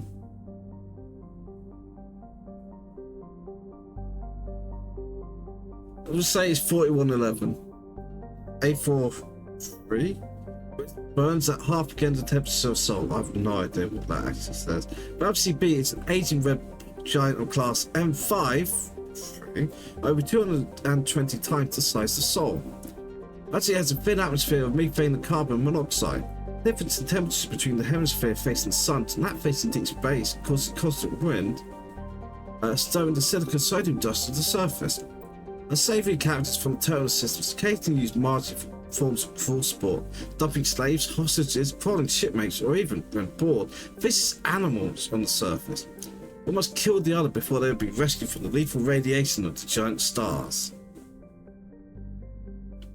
Okay, well, before I land on Margie, I'll do the fourth of these Geth outposts. I am going to take a quick break. I'm going to be back in a couple of minutes after some ads. See you soon.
That was a lot longer than I expected it to be.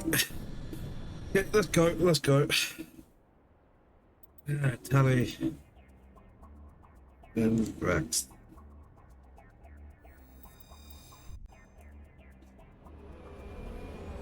But yeah, doing these has been really good for my levels. Arguably, if I saved this for later, I would be getting loads and loads of really good gear out of this that I'm not here. And on 4 uncharted worlds. Okay. And the codex entry. The Asari were the... No.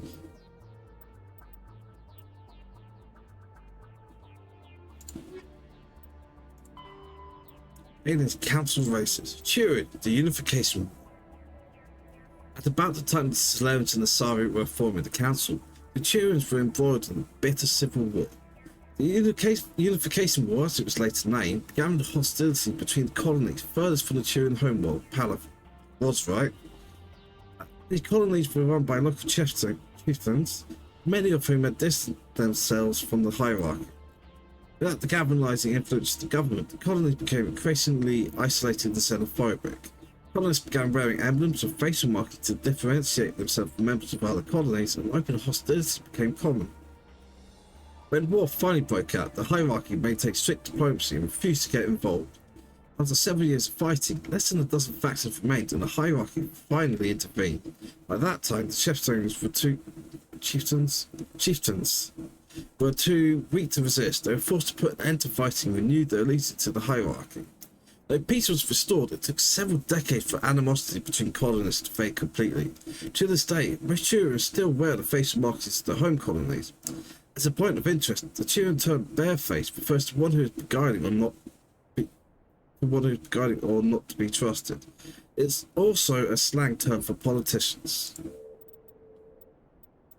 That's the kind of thing I love.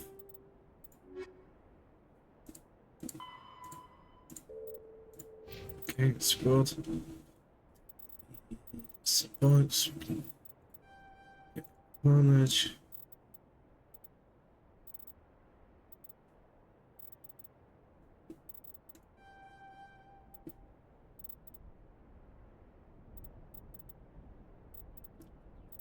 Boost.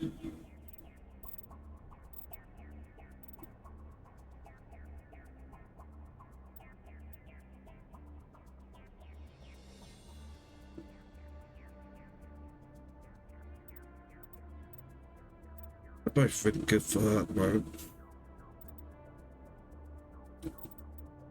Go with damping.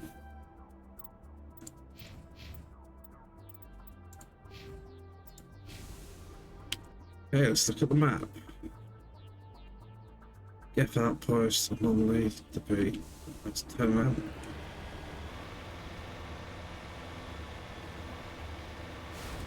Right, they talked about dumping monsters on here, so there might be another fresh one.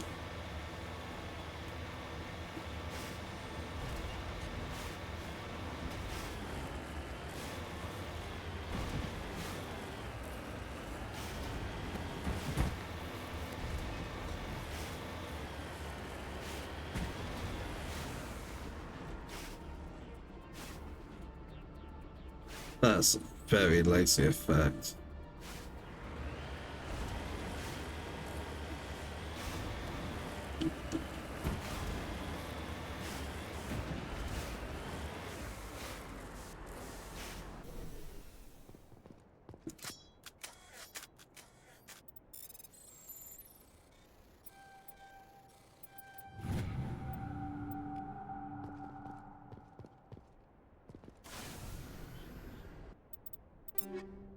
And I have way more money than I did. Okay.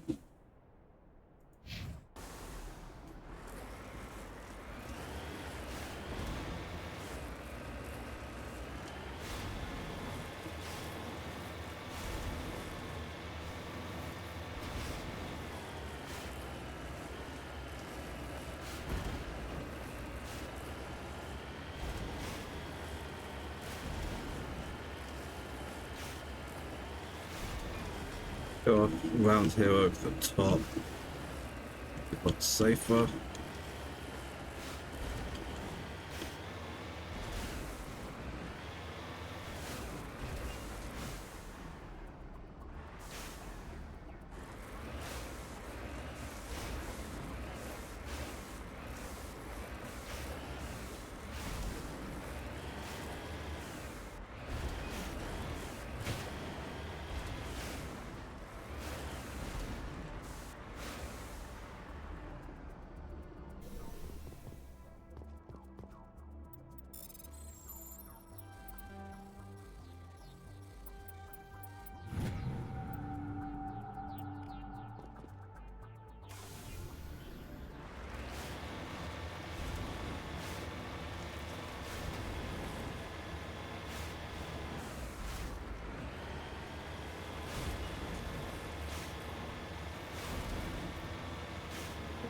That enough for yeah.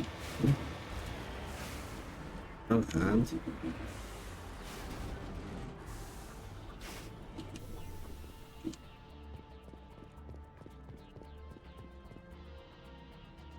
What's skull?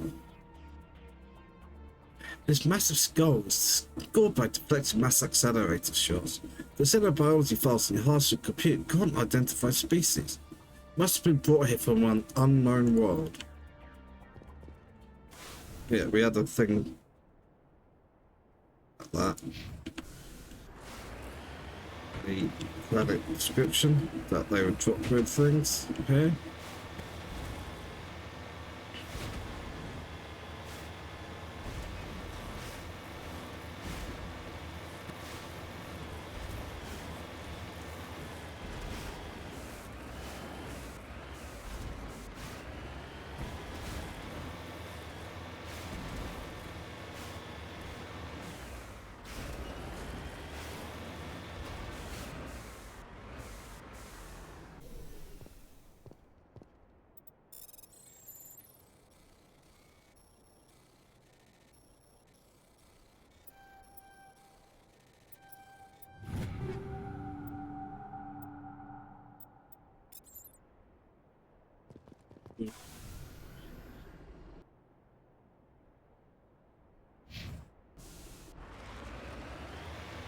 Go.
Might be one very close to the Geth outpost, which would lead to getting Jambos trying to get it.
Down here.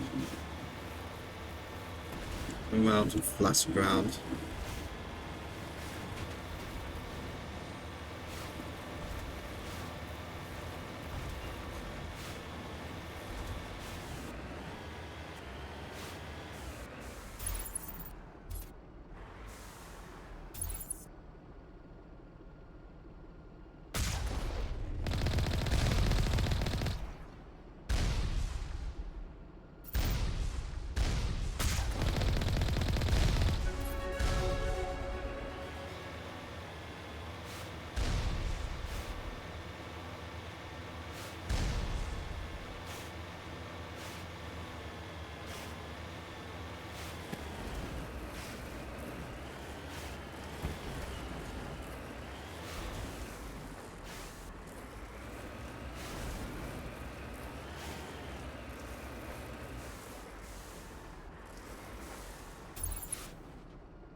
Would be a major base of operations.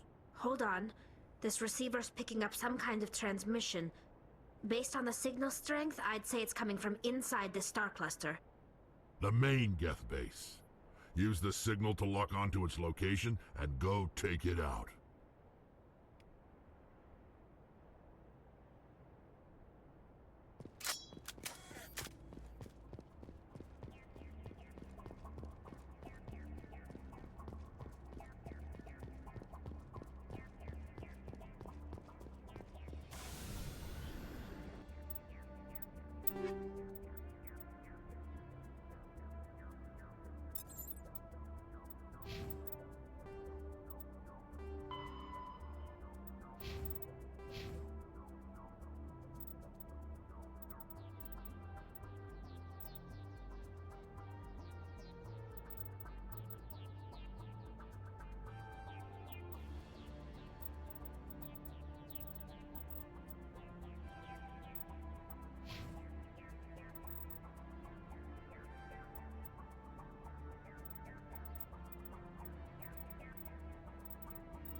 You're not doing stupid jumps for the maker. What the hell are you doing?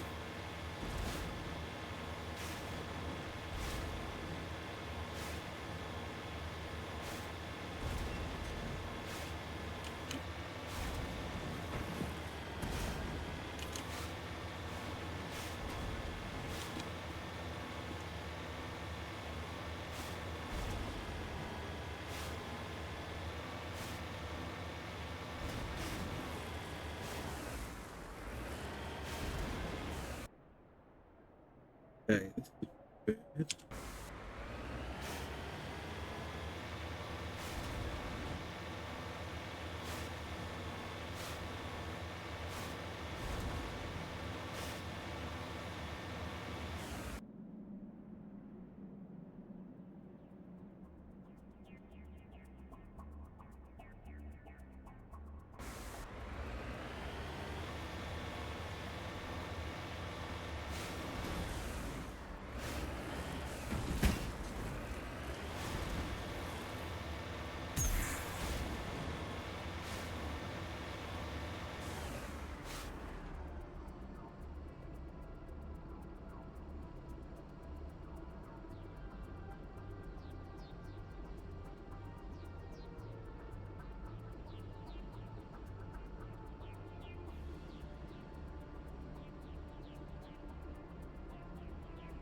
Try not to do that, but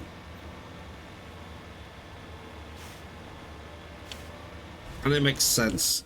I went round the outside. I missed it because it's in the middle.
One last one to check.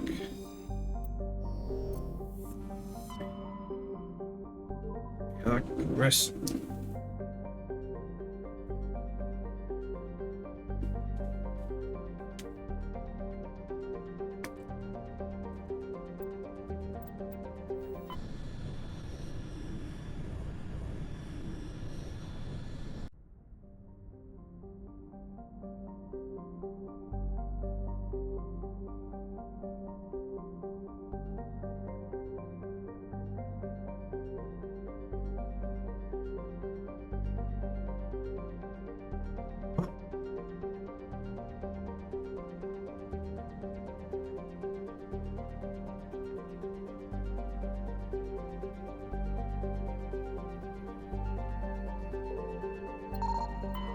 It's like, no, that's not what happens. An asteroid composed of mixed metals and silicates. Polonium.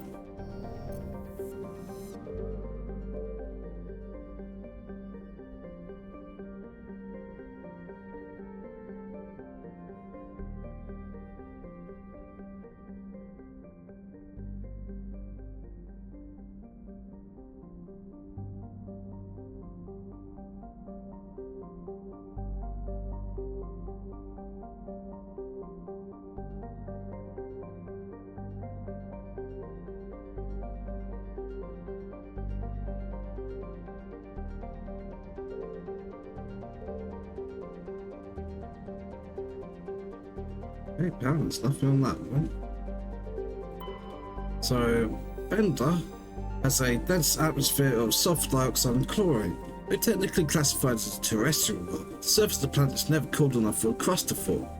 It is a global sea of molten rock. Like Saurox, its atmosphere is being blasted away by the solar wind. Once the thick atmosphere is gone, Bender's surface will be a mere 400 degrees Celsius.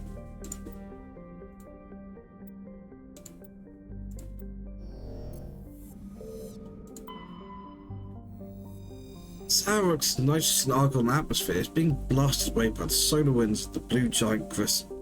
Its surface consists of seas of blue silica dust, some kilometers deep, which periodically swirl into global sandstorms.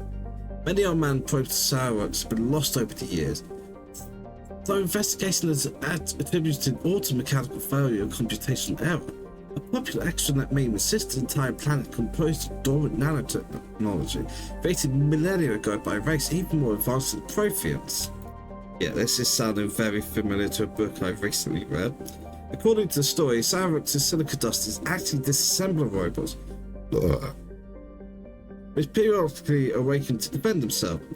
Scouted by every reputable scientist, this theory has been popularized by a series of sensationalistic texts by Sari Orthiza. Nice.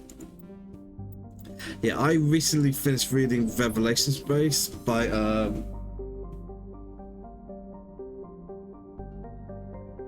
that Kim Stanley Robinson?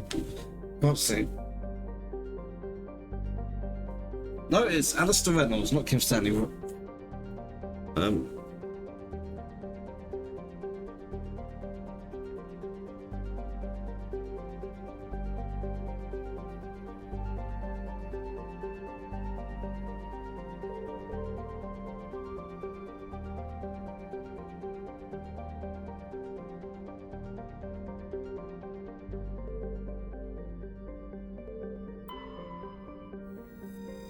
Notably is a hydrogen-helium gas giant with traces of ammonia. Molecular nitrogen is present at the highest levels of the atmosphere, giving the planet its odd violet tint. The upper levels of Notable's atmosphere are inhabited by shoals of tiny ammonia-based life forms, no larger or more complex than the plankton of Earth's oceans. Held aloft by air pressure and wind, these bioluminescent creatures constantly flee from the approach to the Terminator. Should they be exposed to the light heat of Grissom, they die.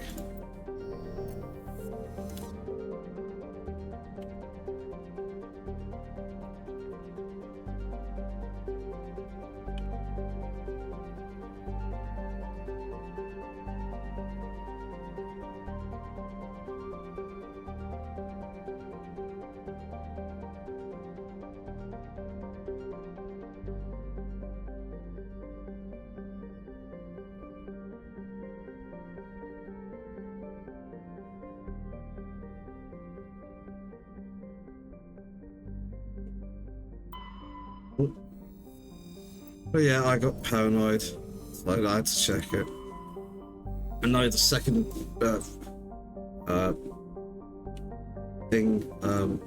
asteroid belt, I didn't have anything. So Solcom, warning, level 1 heat hazard. Solcom is the largest moon of the gas giant Notenban. It has a trace atmosphere of krypton and xenon. Crust is composed of various metals with deposits of sodium. Actually, everybody in the solar system, the surface is scorching hot, thoroughly irradiated by the blue giant gristle. Surface excursions without proper protective gear are certain to prove fatal. On approach to Notenban, normally passive sensor array intercepted a fragmentary coding transmission from the surface of Solcom. Attempting to decrypt the message for fruitless, it does not appear to be in any software coding language used by the Citadel racers. This is going to be problematic. Oh yeah, we're taking Rex and Tally. Absolutely for the... Well, alright, we could ditch Tally for Garrus. But I'm going to take Tally. This is going to be rough. Because I remember how this goes.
Oof.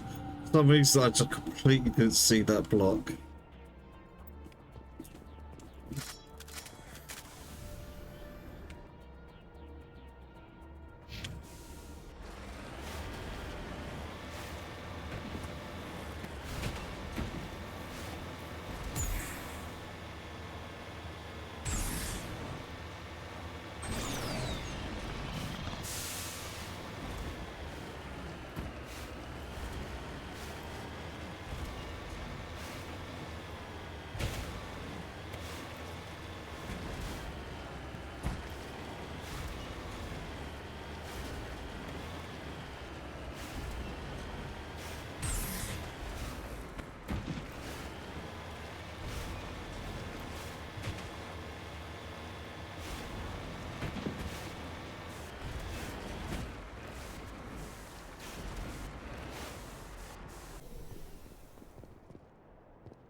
Ooh, level 4.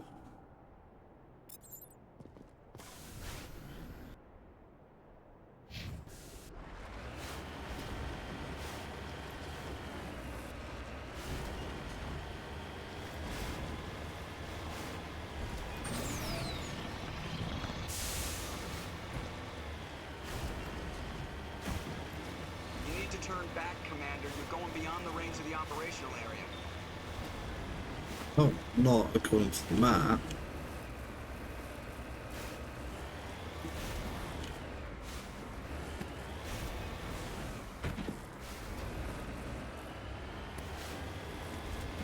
Well, that's got myself a mess.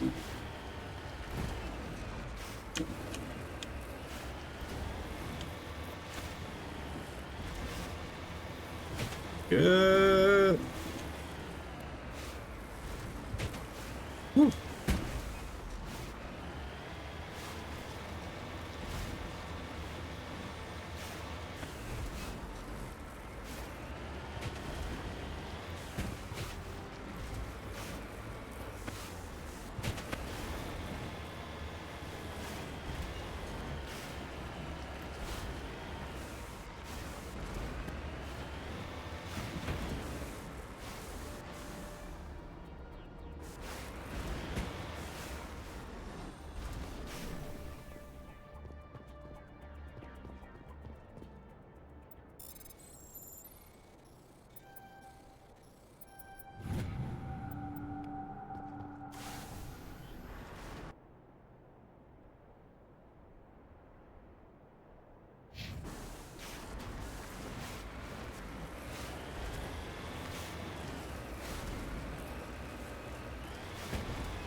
Okay, let's set up the bunker. The problem isn't the bunker itself, it's when you come out of the bunker there's another fight. And you're kind of supposed to do on foot, but it's a level 1 hazard and I don't have the armor to shrug that off.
Oh, well, I remember.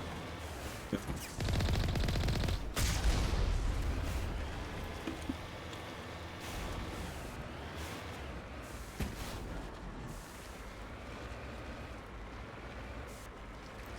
Maybe it's a completely different mission I'm thinking of.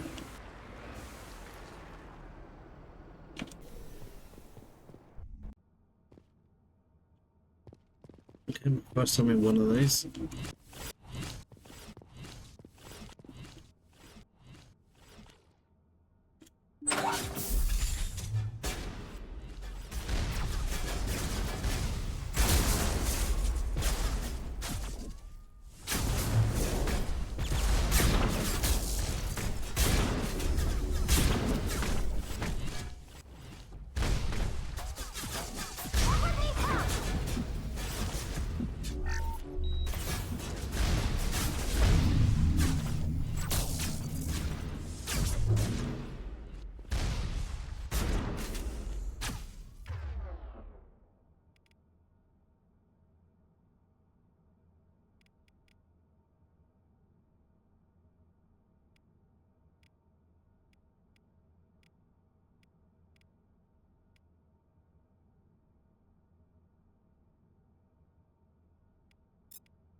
Thought that would have my name on it.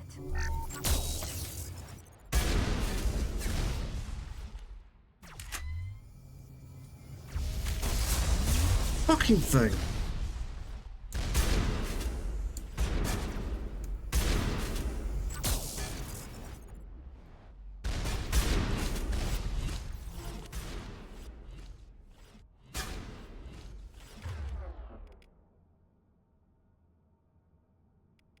Italy.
It's back down.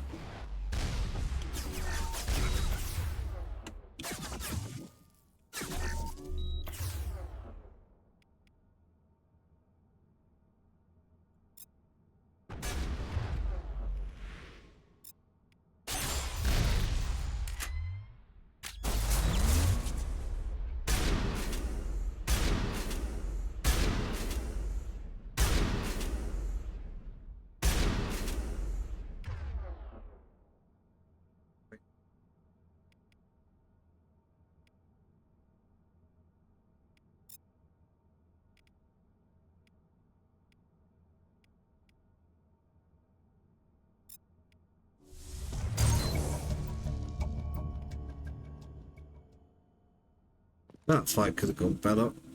What are you doing there, Tally? Warm up.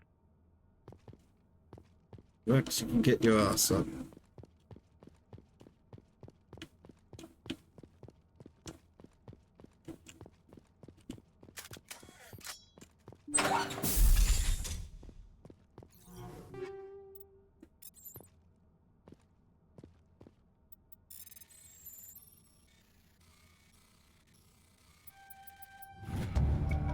Discovered a number of encrypted Geth data files. In proper hands, they can reveal much about the evolution of the Geth since the banishment of the Quorum.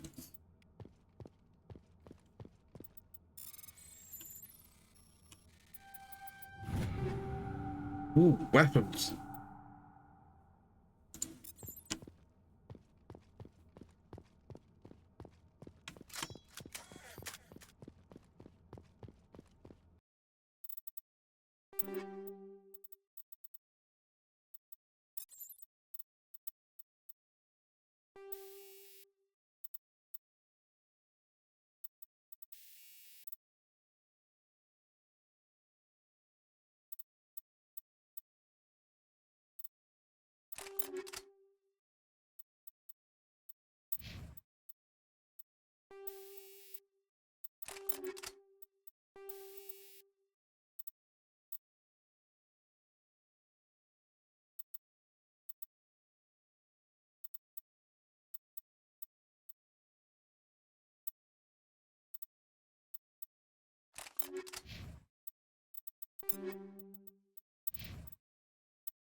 Oh, that it. Okay.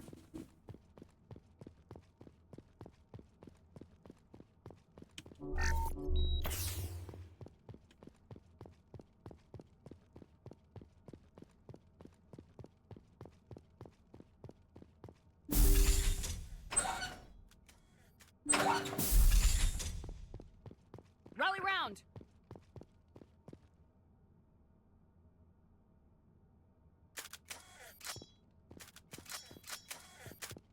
Comes out.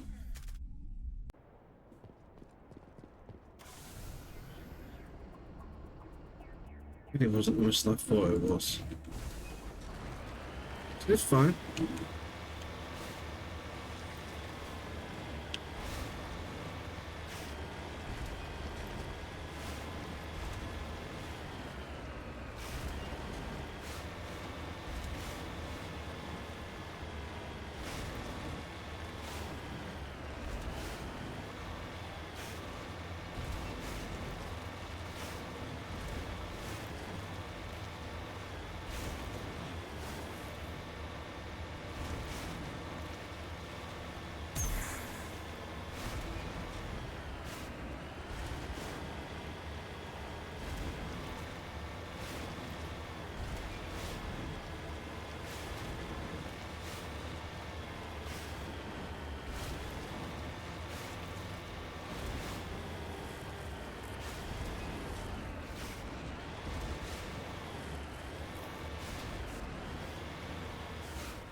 There was some reason why I really wanted to know it's correct. Was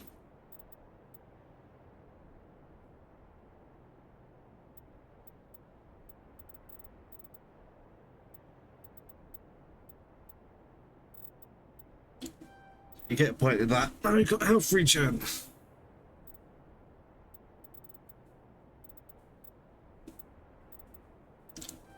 Master Warp.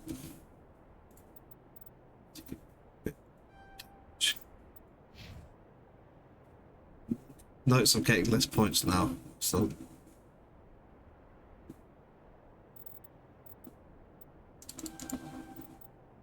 get to advanced AI.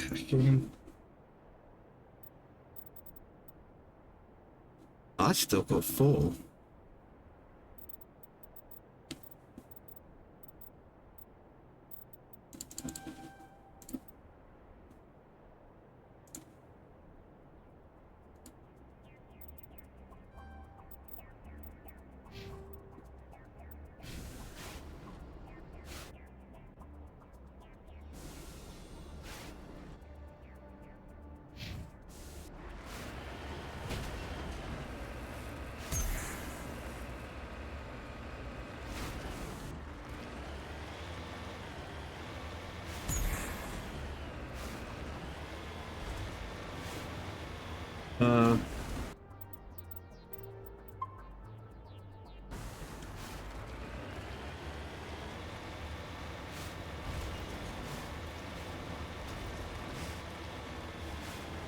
Something flat, but a flat on planets means you gotta beware.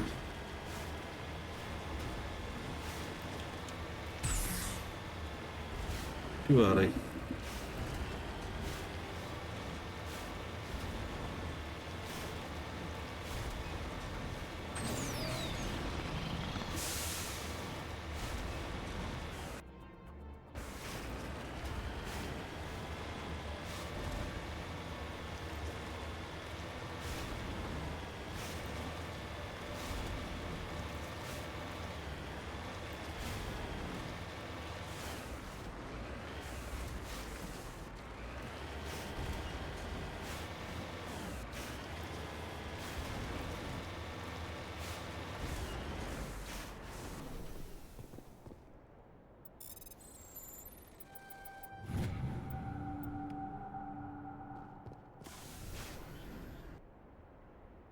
Okay, so that should be all of those. I still need some map left that I have not covered though.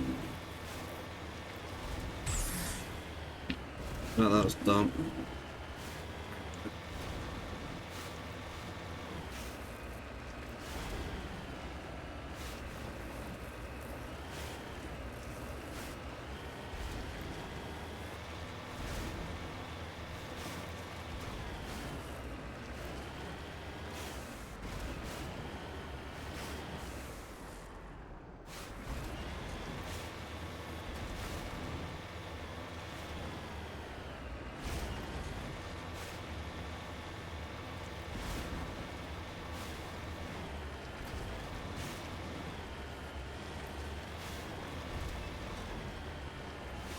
Now, I think if I was to replay this game again,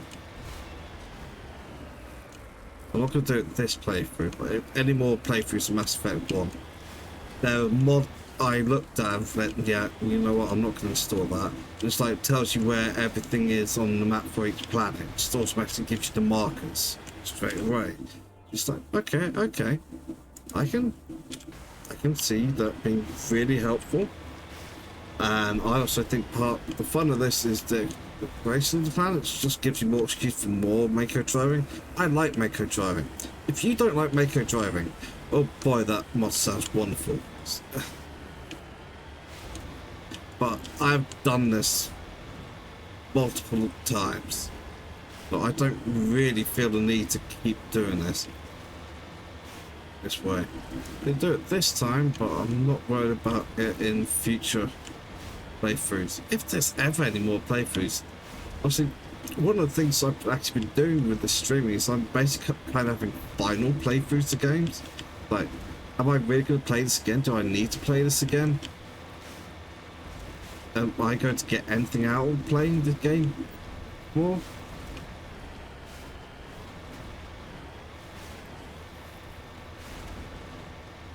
I'm not sure what I'll get out of playing this Mass Effect game again after I'm done with this playthrough. Achievement hunting, but that's something I'll do on my own time. Because there's no way to do it in one playthrough, it's just too much.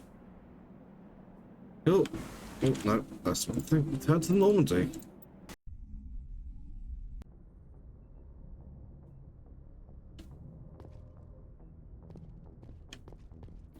Yeah, let's go find...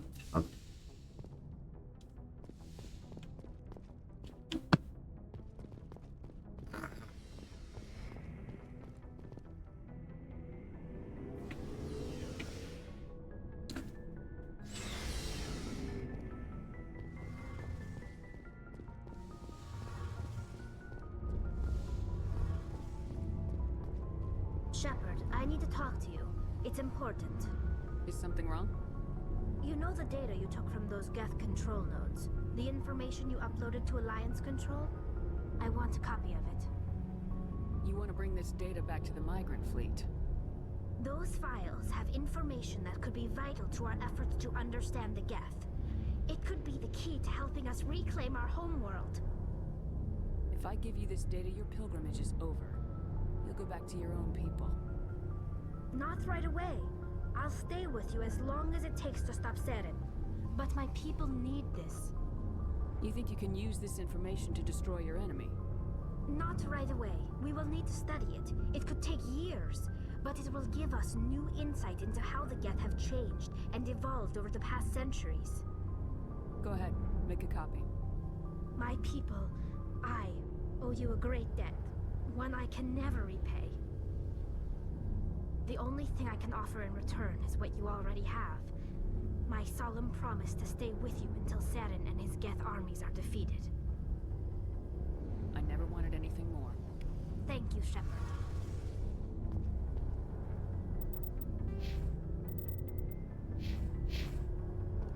Thing is, it looks like I'm gonna hit full charm so early. Wait. Okay, these are nowhere near, but charm points max out way early that I'm gonna actually start building Paragon on purpose. Chaos actually got anything to say. Commander, how are you? Why did you want to be a C-Sec officer in the first place? That's a good question. There were several reasons, I guess. Like what? Probably the same as most officers. I wanted to fight injustice, wanted to help people. I guess my father had something to do with it too. He was C-Sec, one of the best. I grew up hearing about his accomplishments or seeing his picture on the vids after a big arrest.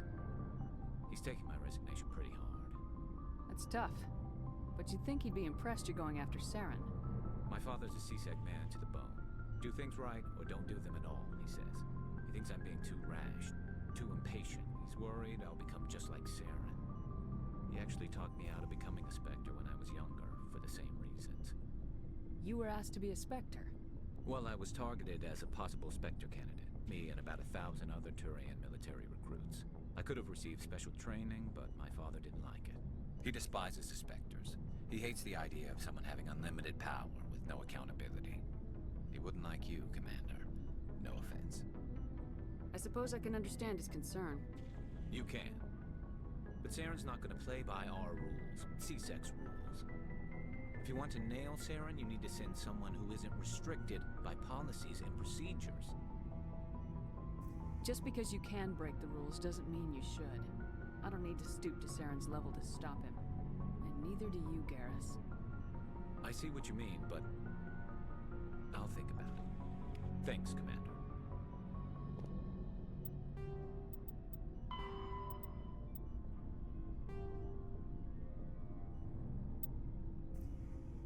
Turian's culture.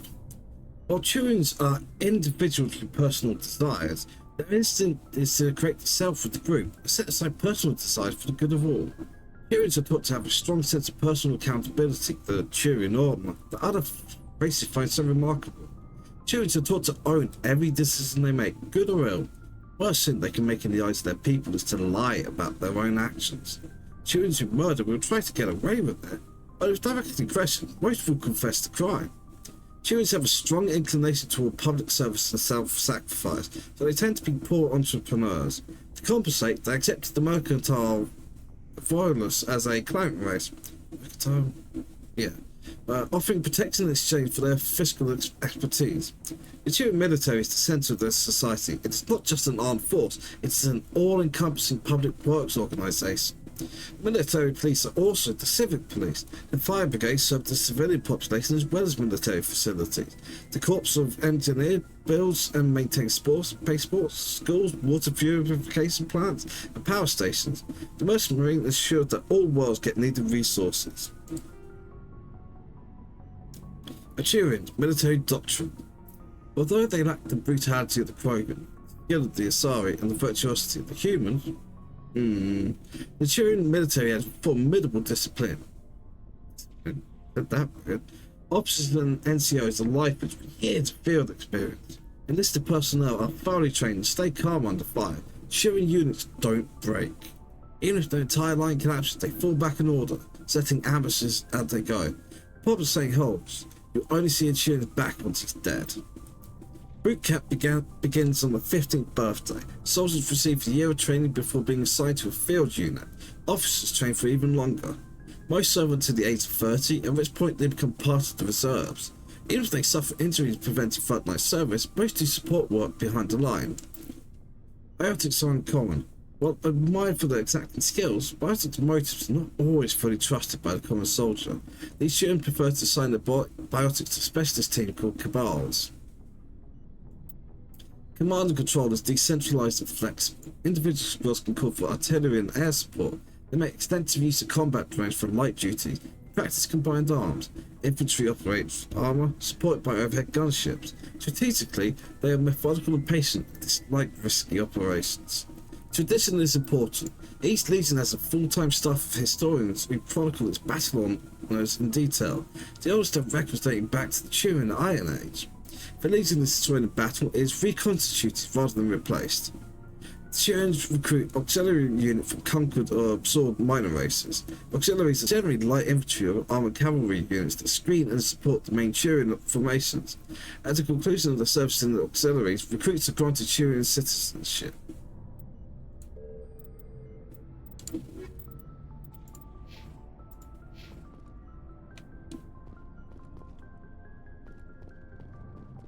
So, we've got Saren on the run. It won't be long now. Saren's good, but I'm better. Good. He's rotten. To the core. I could tell as soon as I met him. Why didn't you tell me this sooner? I would've if I thought it was important.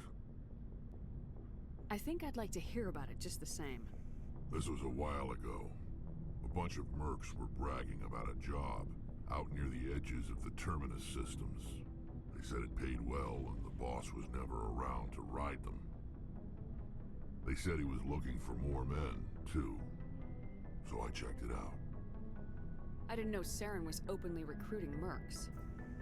It wasn't that open, and he only showed his face once. We'd been raiding ships in the area for months when we took out this massive cargo freighter. Our biggest haul yet. I was on board checking bodies for valuables, looking for some extra credits. That's when I saw him. What did Saren want with the ship? I don't know what he wanted. He was just moving through the ship, watching. A couple of the mercs called him by name, but he never spoke to them. Never spoke to anyone. I had a really bad feeling about him, so I got the hell out. Didn't even wait to get paid. What kind of cargo was the freighter carrying? What was Saren after? I don't know. All I saw on that ship was food and medical supplies. There were some basic weapons, but nothing big.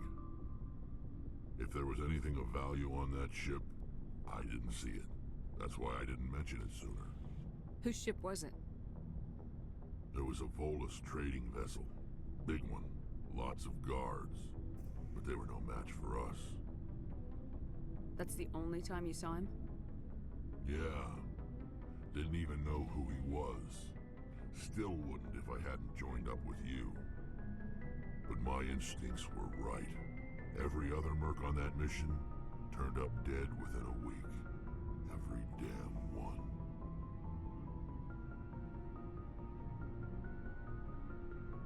So long, Rex. Shepard. Commander? What's your opinion of the Kinda last... wish you... No offense, I appreciate the rescue. You wish... Yes, if I had been more alert, we would... Together. I'll make sure it doesn't happen again. Sure, I was hoping to get a minute of your time. We'll talk to you. Off the record. I keep an open door policy. If you have any concerns, lay them on me. Alright. I know things are different aboard the Normandy, but, I'm concerned about the aliens, Vicarian and Rex. With all due respect, Commander, should they have full access to the ship? They may not serve the Alliance, Chief, but they're allies. At least as far as Saren goes. This is the most advanced ship in the Alliance Navy. I don't think we should give them free rein to poke around the vital systems. Engines, sensors, weapons. I think she's right. But okay, so firstly, Vicarian, it doesn't matter in that particular case because the Turins already know all about the Normandy. Rex, not really the size kind. If anyone is the one you should be questionable about, it's Tally. Tally's the one who's smart enough to work out how to do all the things that the Normie does. You don't trust the Alliance's allies? I'm not sure I'd call the Council races allies. We, humanity, have to learn to rely on ourselves. Standing up for ourselves doesn't mean standing alone. I don't think we should turn down allies. I just think we shouldn't bet everything on them staying allies. As noble as the council members seem now, if their backs are against the wall, they'll abandon us. You get a pessimistic view of the universe, Williams. A pessimist is what an optimist calls a realist. Look, I was so if pissed you're off when fighting she a said bear, that, like, 'cause that's something I was saying for years before this. And run, you'll do it. As much as you love your dog, it isn't human. It's not racism, not really. Members of their species will always be more important to them than humans are. These seem like deeply held beliefs, Williams. What made you think this way? My family's defended the Alliance since it was founded. My father, grandfather, great-grandmother, they all picked up a rifle and swore the oath of service. I guess we just tend to think of Earth's interests as our own. It doesn't sound like you've worked with aliens before. No, ma'am. Mainly I've been groundside, part of the surface garrison forces. I did get a rotation on a space station for training. Every Marine a rifleman, every rifleman ZG certified. That's odd. Your record is spotless and your technical scores are exemplary. You should be serving with the fleet. Anyway, that's why I haven't served with many aliens, Commander. I come from a military family too. My parents were both Navy. Anybody in your family we might know? Couldn't say, Commander. We probably have a lot in common. You join up to carry on the tradition? Mainly I wanted to serve. Protect the Alliance, save lives, you know? Glad to hear it. I'd hate to think you were out here for a free college education. Alright, I can see where your concerns are coming from, Williams. But this is a multilateral mission. You're gonna have to work with aliens, like it or not. It won't be a problem, Commander. You say jump, I say how high. You tell me to kiss a Turian, I'll ask which cheek. I don't think kissing Turians will be necessary. You never know, Commander. Dismissed, Chief. Ma'am. But yeah, she is an asshole. But she's not being an asshole out of nothing. Looking for supplies? Yeah. Let's see what you got. You bet, Commander. Obviously, I'm not even close to being able to afford any of this, but better off than I was.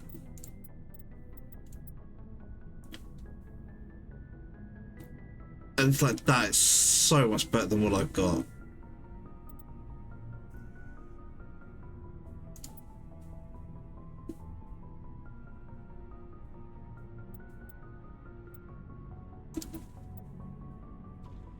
I don't think I can actually equip that. Yeah. That could go on that straight away into the bang.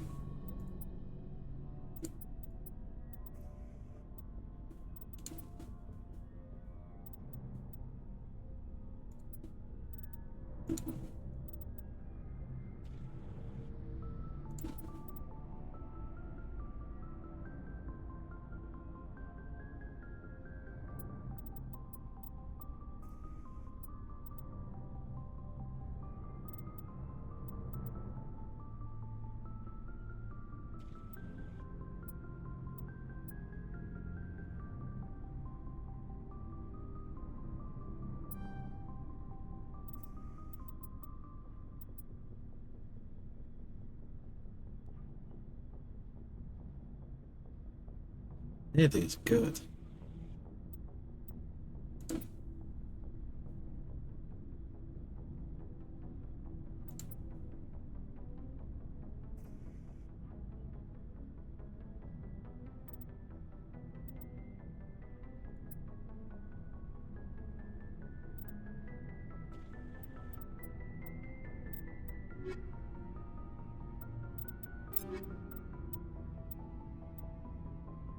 Yeah, it's just massive improvement.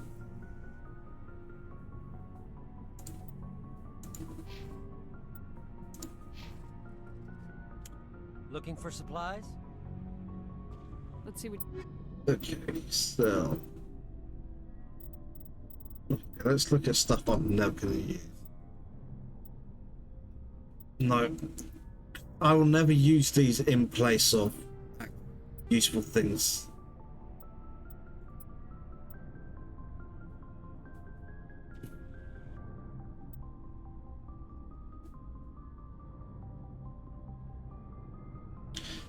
Keep one medical interface so you can swap it in after a fight.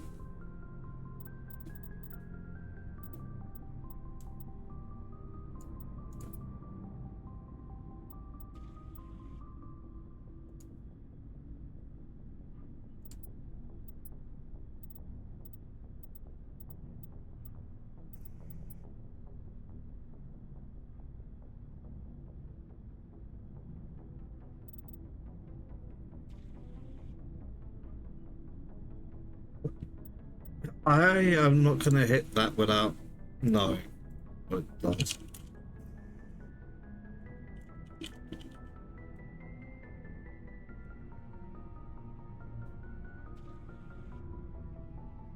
Ah, right. So there's this little trash bin icon here. These are counted as junk.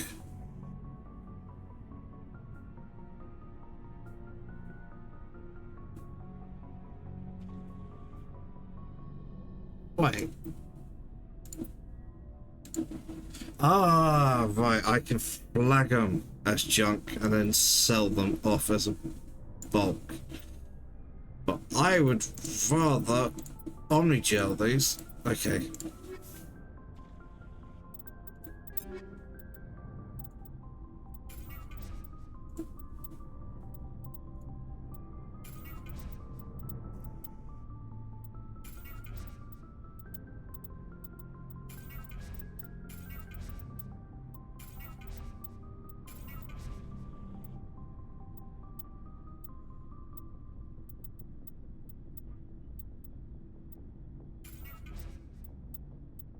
That's neat.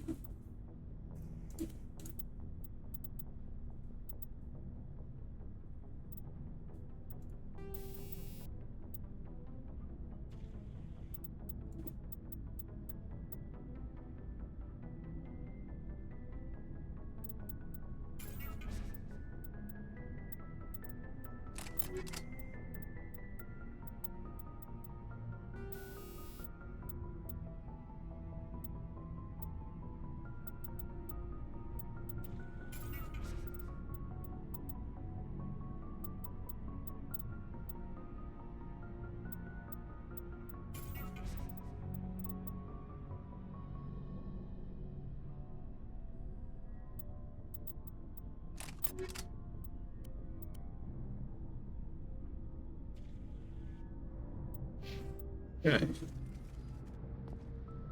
But people's conversations have changed, so pop in there and see if Adam's got anything new to say. Something I can do for you, Commander. Where else? Your name? My last assignment was on the Tokyo. Only a cruise. I want to know She's more the about... best ship I've ever served. Proportionally, it's about... Eventually the sinks happen. Most vessels rely on... Sensors can pick up our location. Aye, aye. Yeah, nothing new there. It's fine.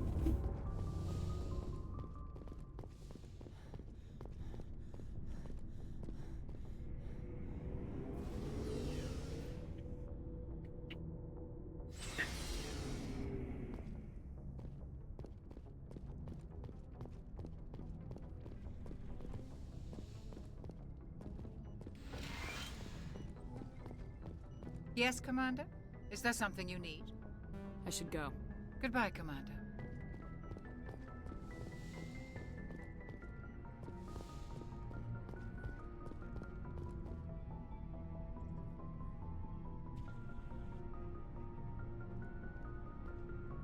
Anything you need, Commander? What's your opinion on the I don't see how we could have... We were on the scene faster than... I've wasted enough of your time for now, Commander. We'll have time for... We'll talk another time. Commander. He doesn't want to talk to me. That's it, dude.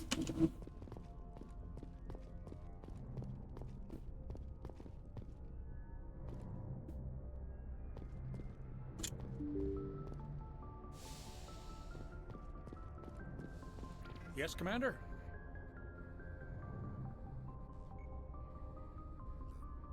Speak freely. I trust you, Commander.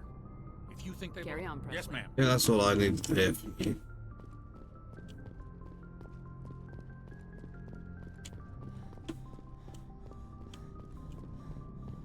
Commander, something you need? How's the Normandy performing? She's the best ship balance. The Normandy's probably too much ship for your average alliance. I have to go. All right, see you. Cool. Right, we are done there.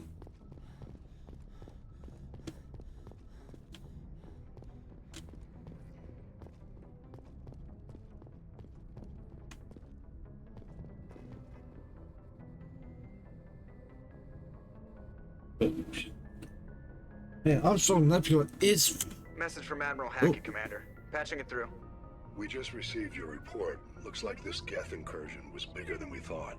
They were probably preparing for a major offensive in the system. We're increasing patrols in the Armstrong cluster to make sure they can't establish another foothold in the region. Nice job, Shepard. You saved a lot of human lives on this mission. Hack it out.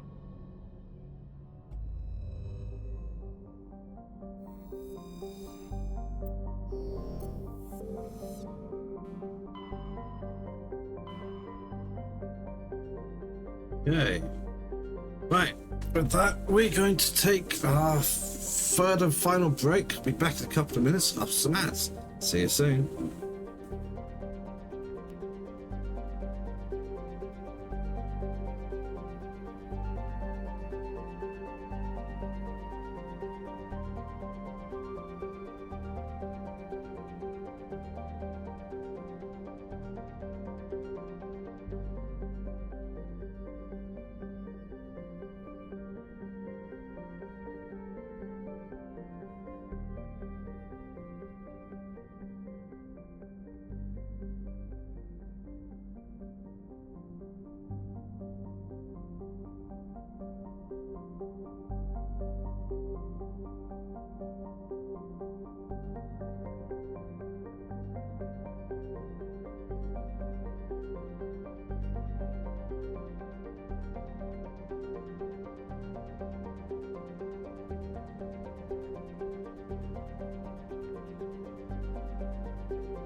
Okay, I'm back. Right, so do I have time to do all of Faros? No, I don't. So I'm gonna actually double back to the ones I skipped out on previously.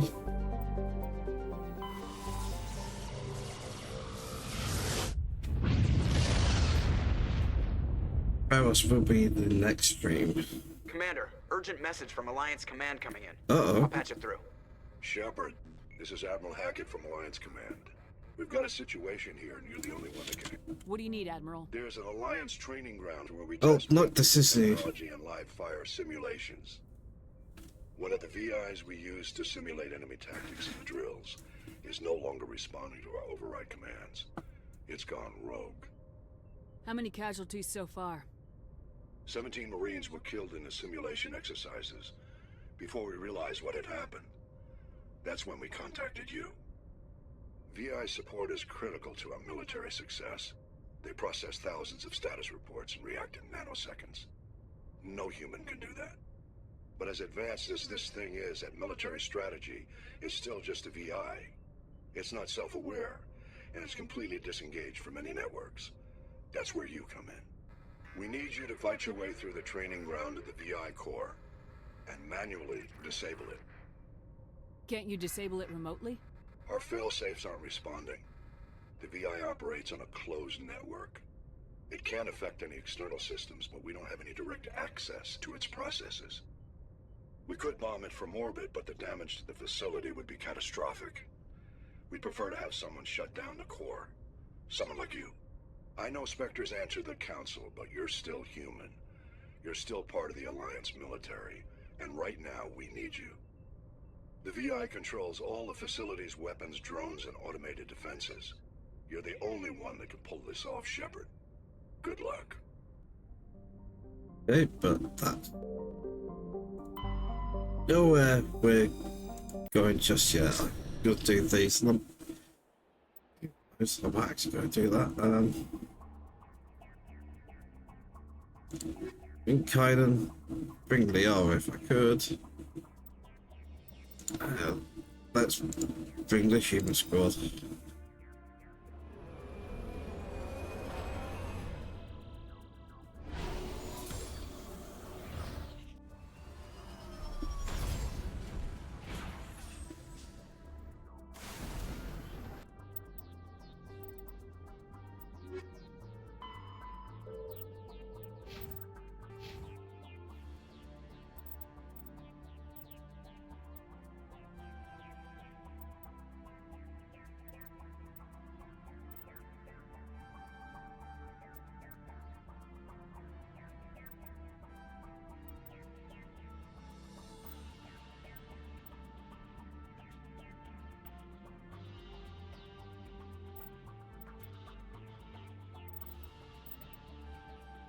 Basis isn't useless, but it's not great.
This look too smooth.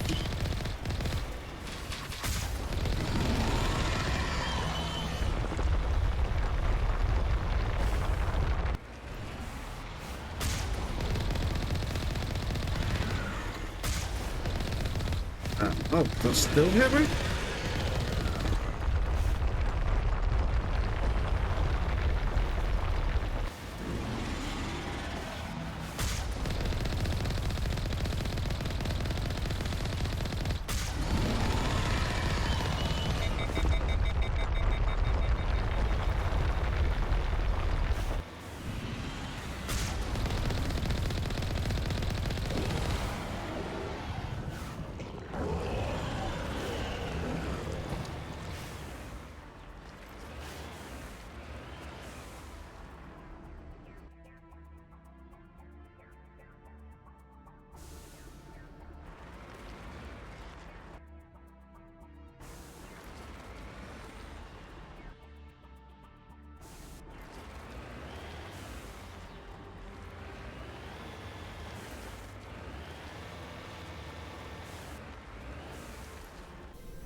Other problems.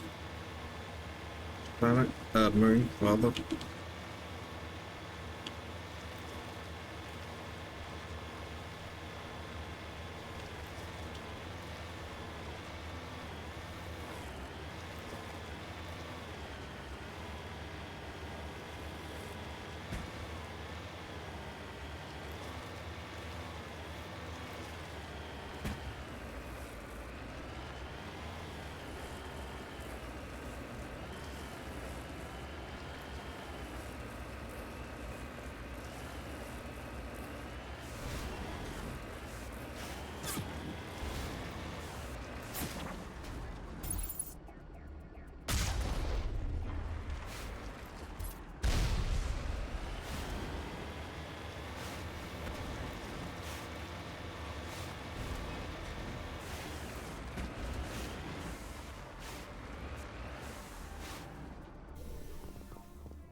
Ooh, only two.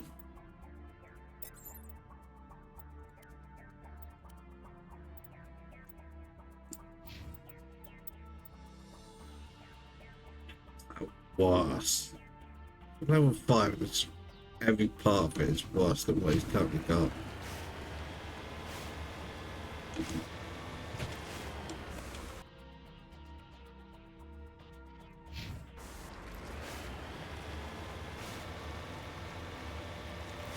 Easy to get up here.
Well, technically, actually, that hasn't hurt.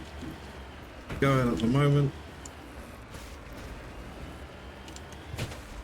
That should fuck with.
Wouldn't let me go.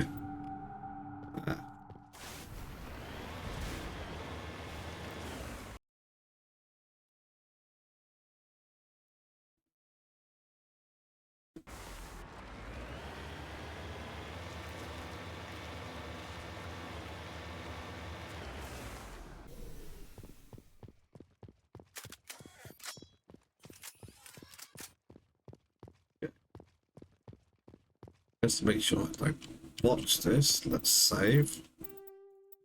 Should be fine. This is a private sanctuary. Outsiders are not welcome here. I need to talk to the man in charge. It's important. Father Kyle wants nothing more to do with the Alliance. I want this to end peacefully. If he doesn't see me, people could get hurt. We won't let you take Father Kyle away. He protects us. We need him. The Alliance wants someone to pay for those murders.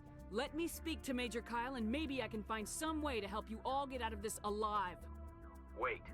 Father Kyle will speak with you. Head to the building at the far end of the compound. He'll meet you there.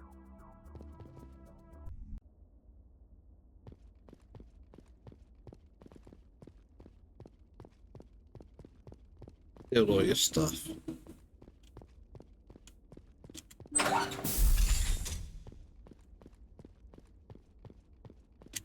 Just because we're biotics doesn't mean we don't deserve to be treated fairly. Agreed.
Major Kyle. I know why you've come. We have no quarrel with you. Why can't you just leave us alone? What happened to those other Alliance officers? The ones who came before me?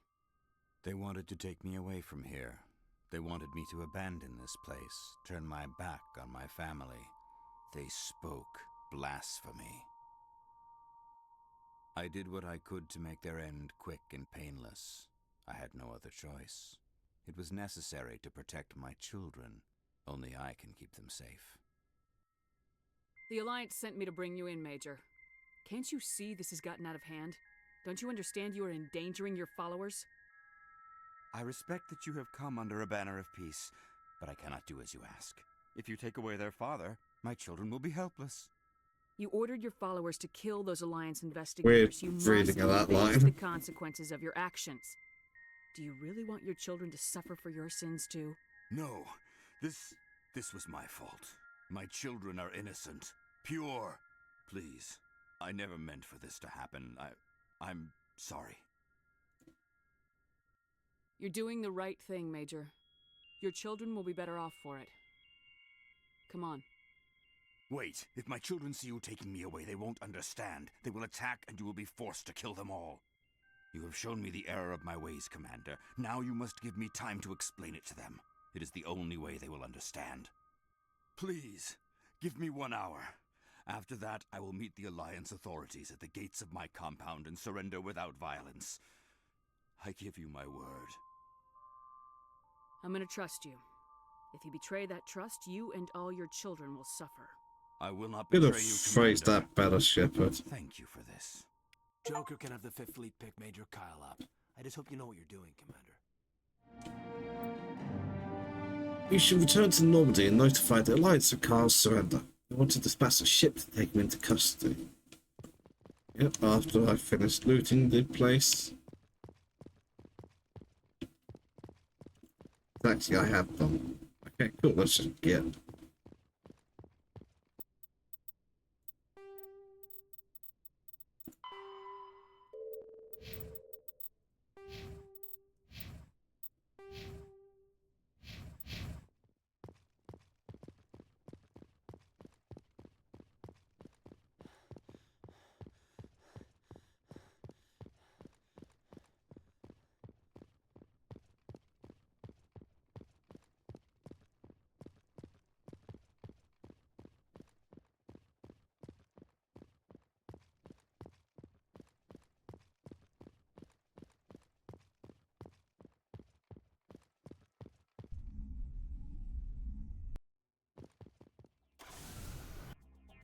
Ooh, that's done.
Which version's that one?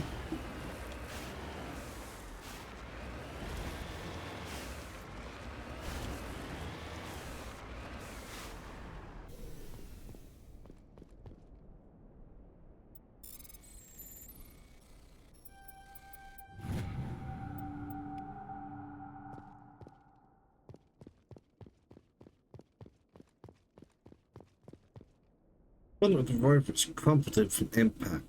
Whilst the site tells the occupants, probably a team of illegal wildcat miners, are dead. But he's still sliding down the forest left by his tires, silent in the vacuum atmosphere.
Oh, you fucking... Oh, shit. That was my fault. I oversteered.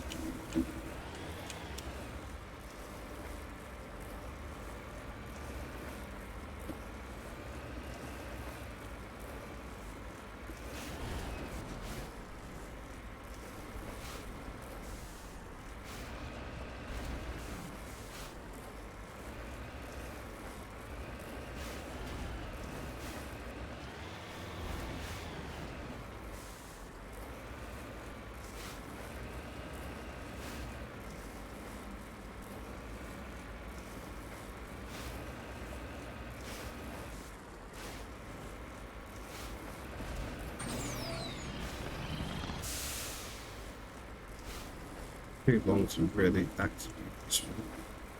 Slide up here. Yeah. No, fuck.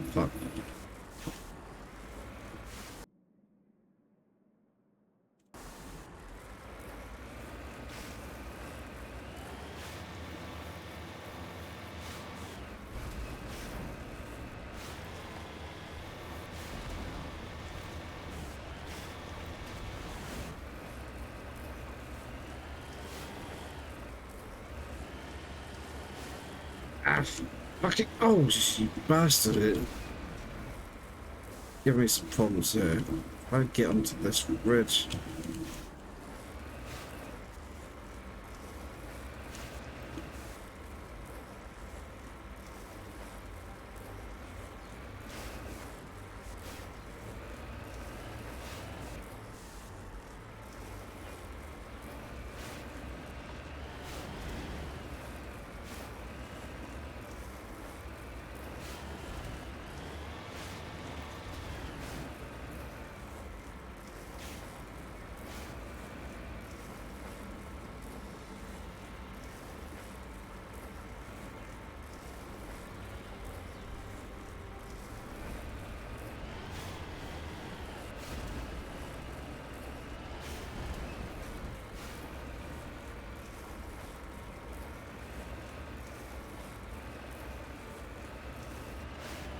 Okay, cool.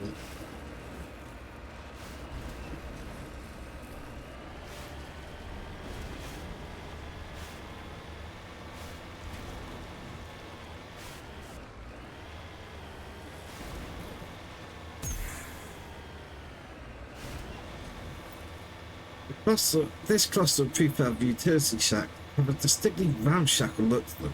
Instead of rover tracks lead a way over the mountain ridge to the southwest, where we found the swamp.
Wouldn't be a second.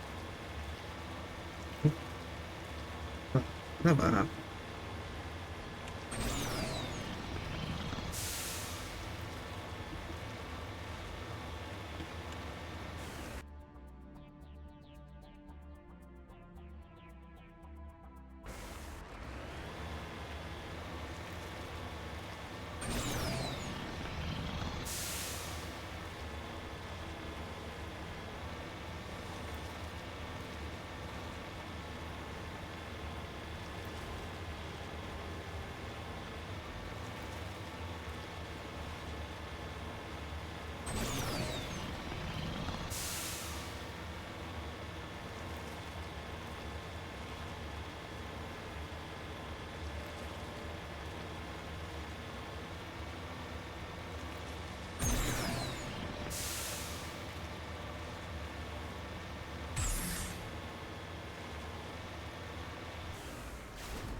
Hmm.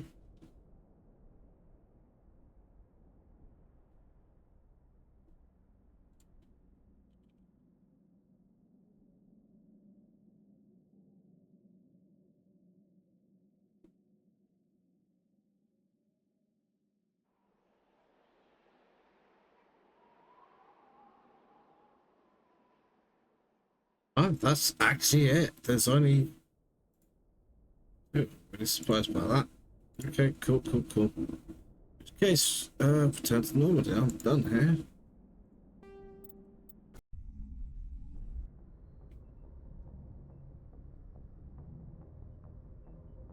Yeah. Message coming in. Patching it through. Admiral Hackett here, Commander. Your helmsman just forwarded your report on Major Kyle. We sent in a team as you instructed. Kyle's followers have disbanded, and the Major surrendered to us without incident. We'll make sure he gets the help he needs. To be honest, Shepard, I thought this thing was going to end in a bloodbath. I don't know how you did it, but you saved a lot of lives. Congratulations.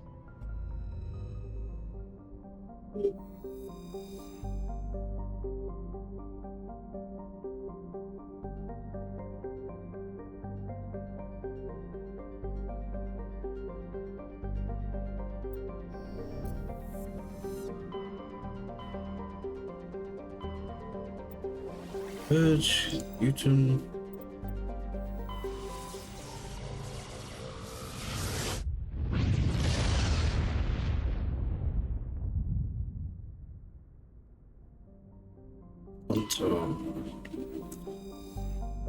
Onto surface is uncomfortably hot. It's like snogs in the atmosphere and abundant shallow seas, making it an ideal candidate for habitation by most known species.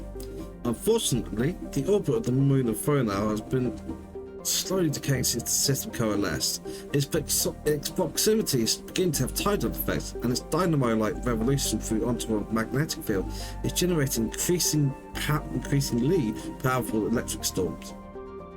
While some have suggested placement of Mass Effect drives in an attempt to lighten the moon and correct its orbit, the scale of such a project, tens of thousands to drive, costing enough to bankrupt the governments for the Citadel race, make it a pipe dream. Multi-racial efforts underway to catalogue and preserve the unique genetic diversity of Entoron's vibrant young biosphere. Exogenic Core and Hiran Genomics represent the alliances shared the effort.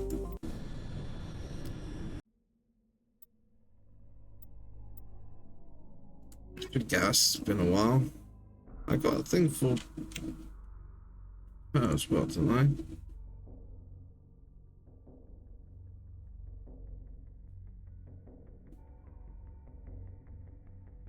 I thought I had. But yeah, I did. I've been Garrus and Rex.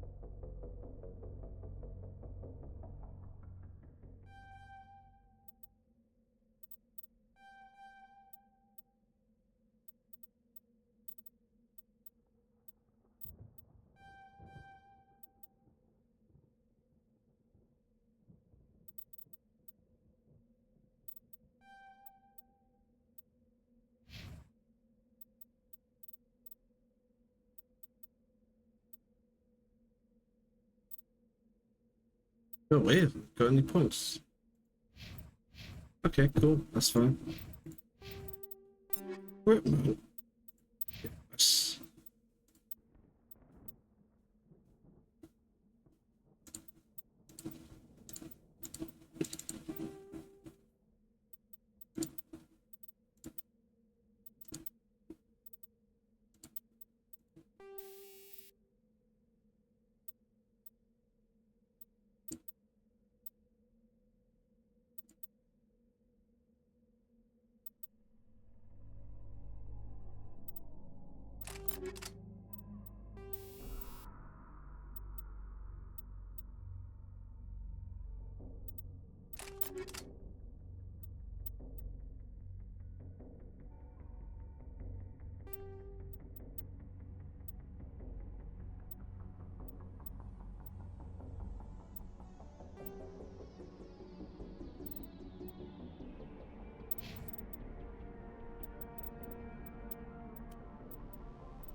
You're still using real fast shotgun.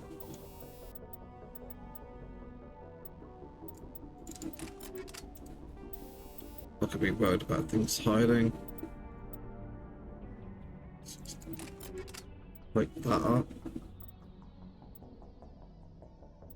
Oh man, I'm using a really shitty one too.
I'm not gonna hurt them just because they're there.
Yeah, I completely bollocks that fight.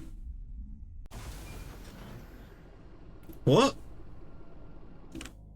Oh, you son of a...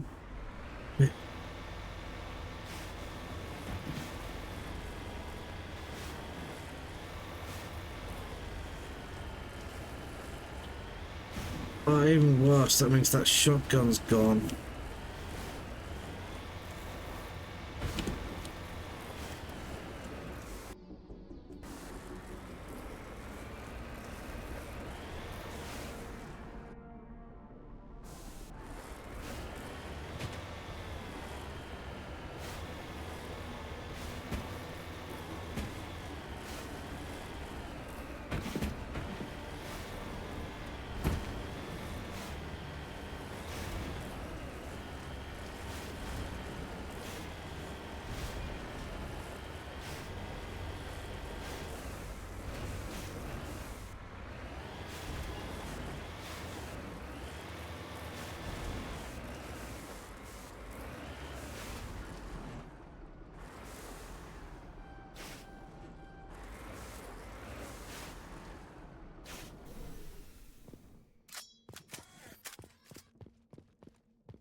misremembered.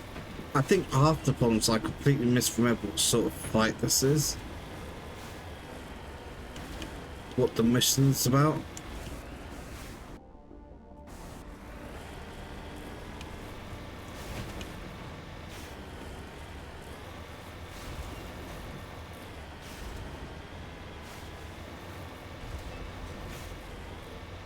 This was going to be overrun with foreign creepers, but that mission probably won't even start until like... No, I'm pretty sure you can get it before doing Faros, which is like weird.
Try this again. Not get my hands immediately free.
Balls everywhere that fooled me.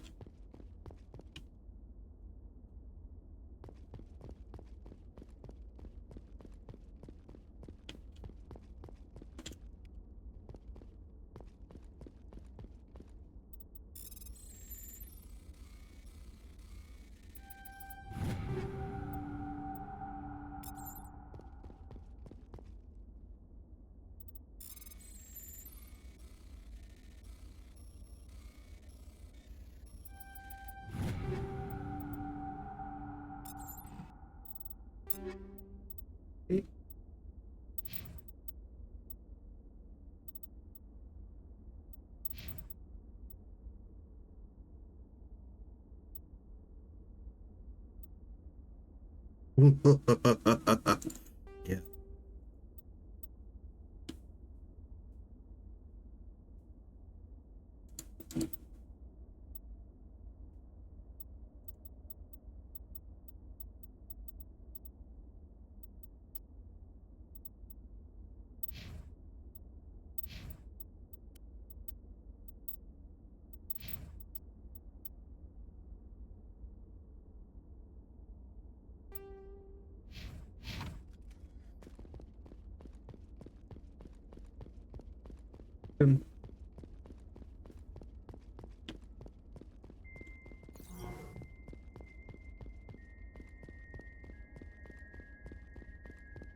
Stay back!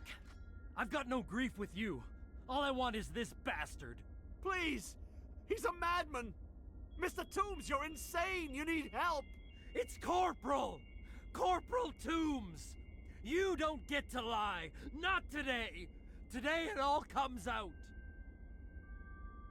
What all comes out? I'm listening, but I need you to put that gun down. You don't understand! I don't want to kill anyone.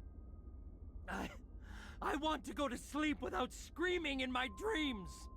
I want the people who sent me to Akuz brought to justice. Can't you see that Toombs is crazy? Shoot him! But if I can't get that, I'll have to settle for killing the men who took my life away. What did the doctor do to you, Corporal? We were on Akuz. When the Thresher Maws hit, my entire unit was wiped out. The Thresher Maws, the scientists were studying them. They let them hit our unit just to watch. I woke up in a holding cell. The scientists were delighted I'd survived. Now they had someone to run tests on.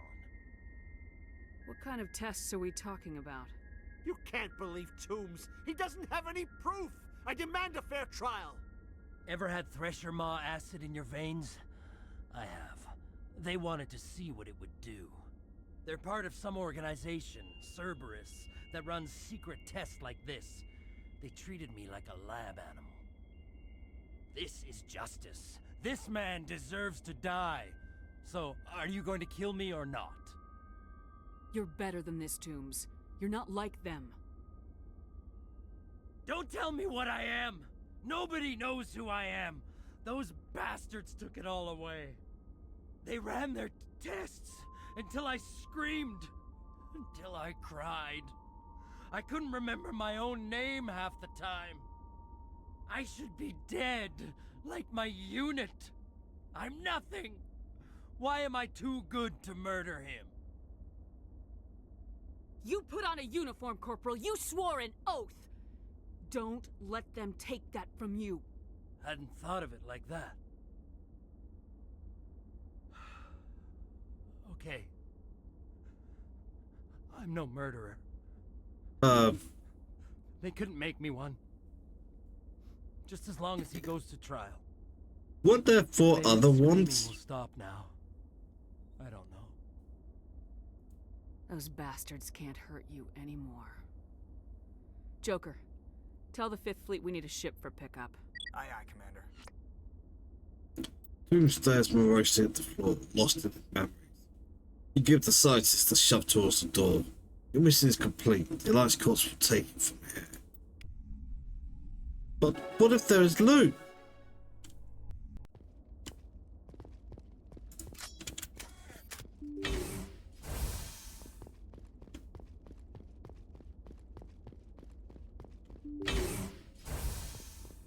I'm sure there won't be, but...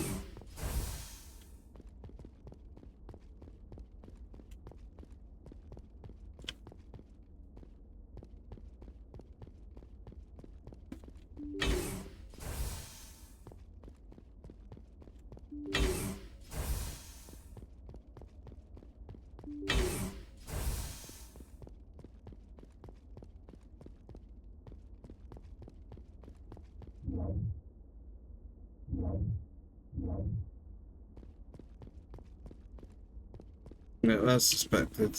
Not actually there. Where's my crew?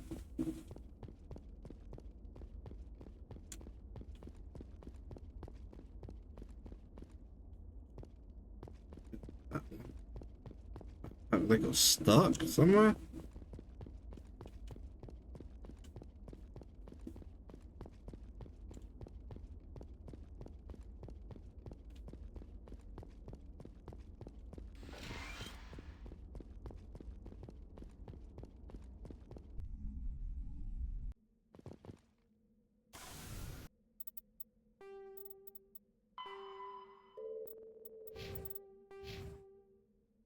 What?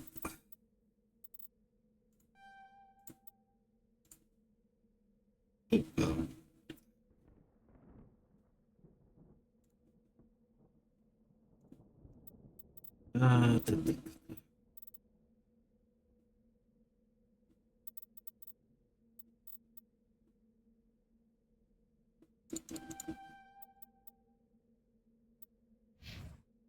did it do this time?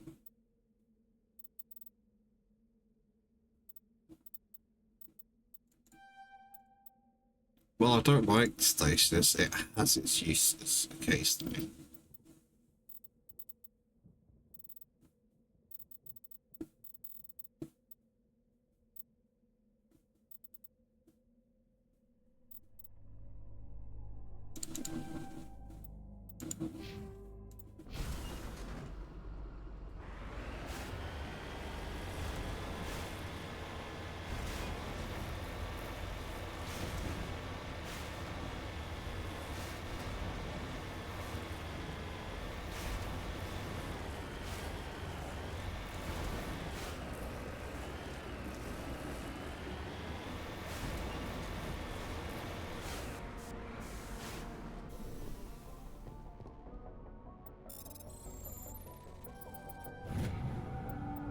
That's restricted.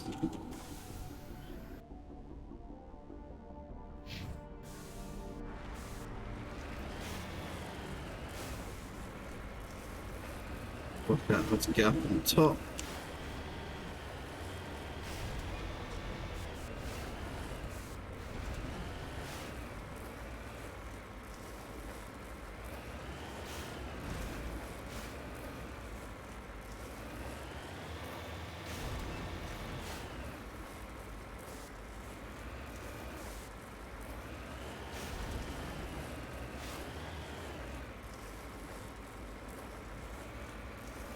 Slightly overturned to the left, otherwise I'd have hit those rocket boosters.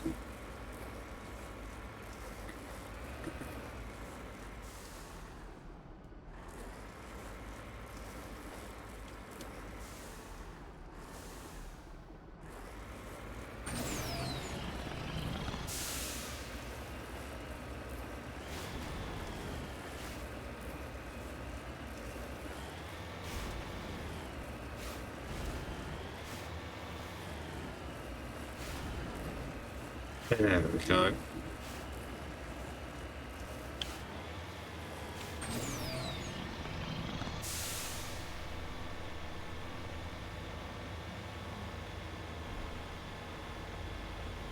Okay, let's finish this up and get going for tonight.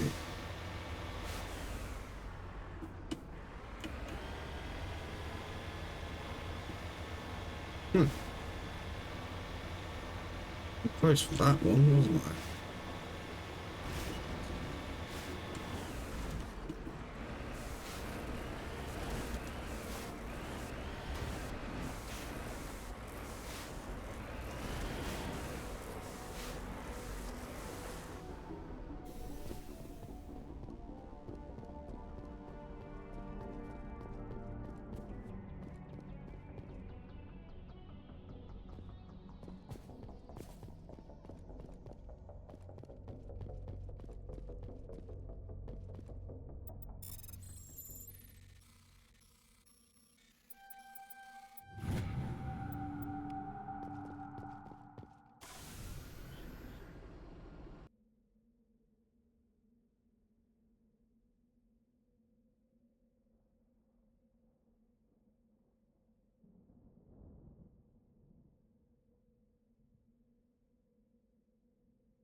Yeah, that's it.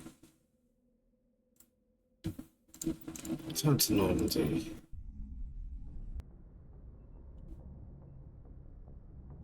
Message coming in. Patching it through.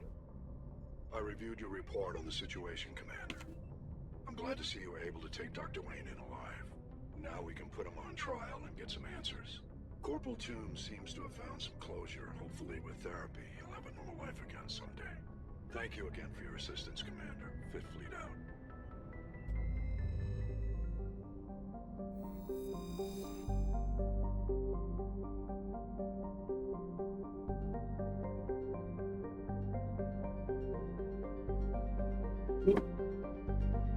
Right.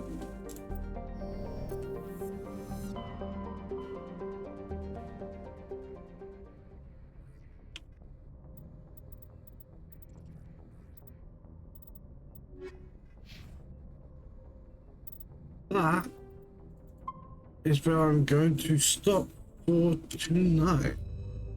Get in here because we've got some... But no. That's it for tonight. I am going to end stream. Thank you very much to everyone who's been watching. I will be back tomorrow night, 8 PM UK time for 4 more hours of Mass Effect 1 Legendary Edition. Say 4 hours. I've gone nearly over 4.5. So, bonus. I didn't expect that one to take so long. But okay. That's that. Yeah. I'll be back tomorrow. Thank you very much for watching, and I hope I'll see you then. Ta-ta for now.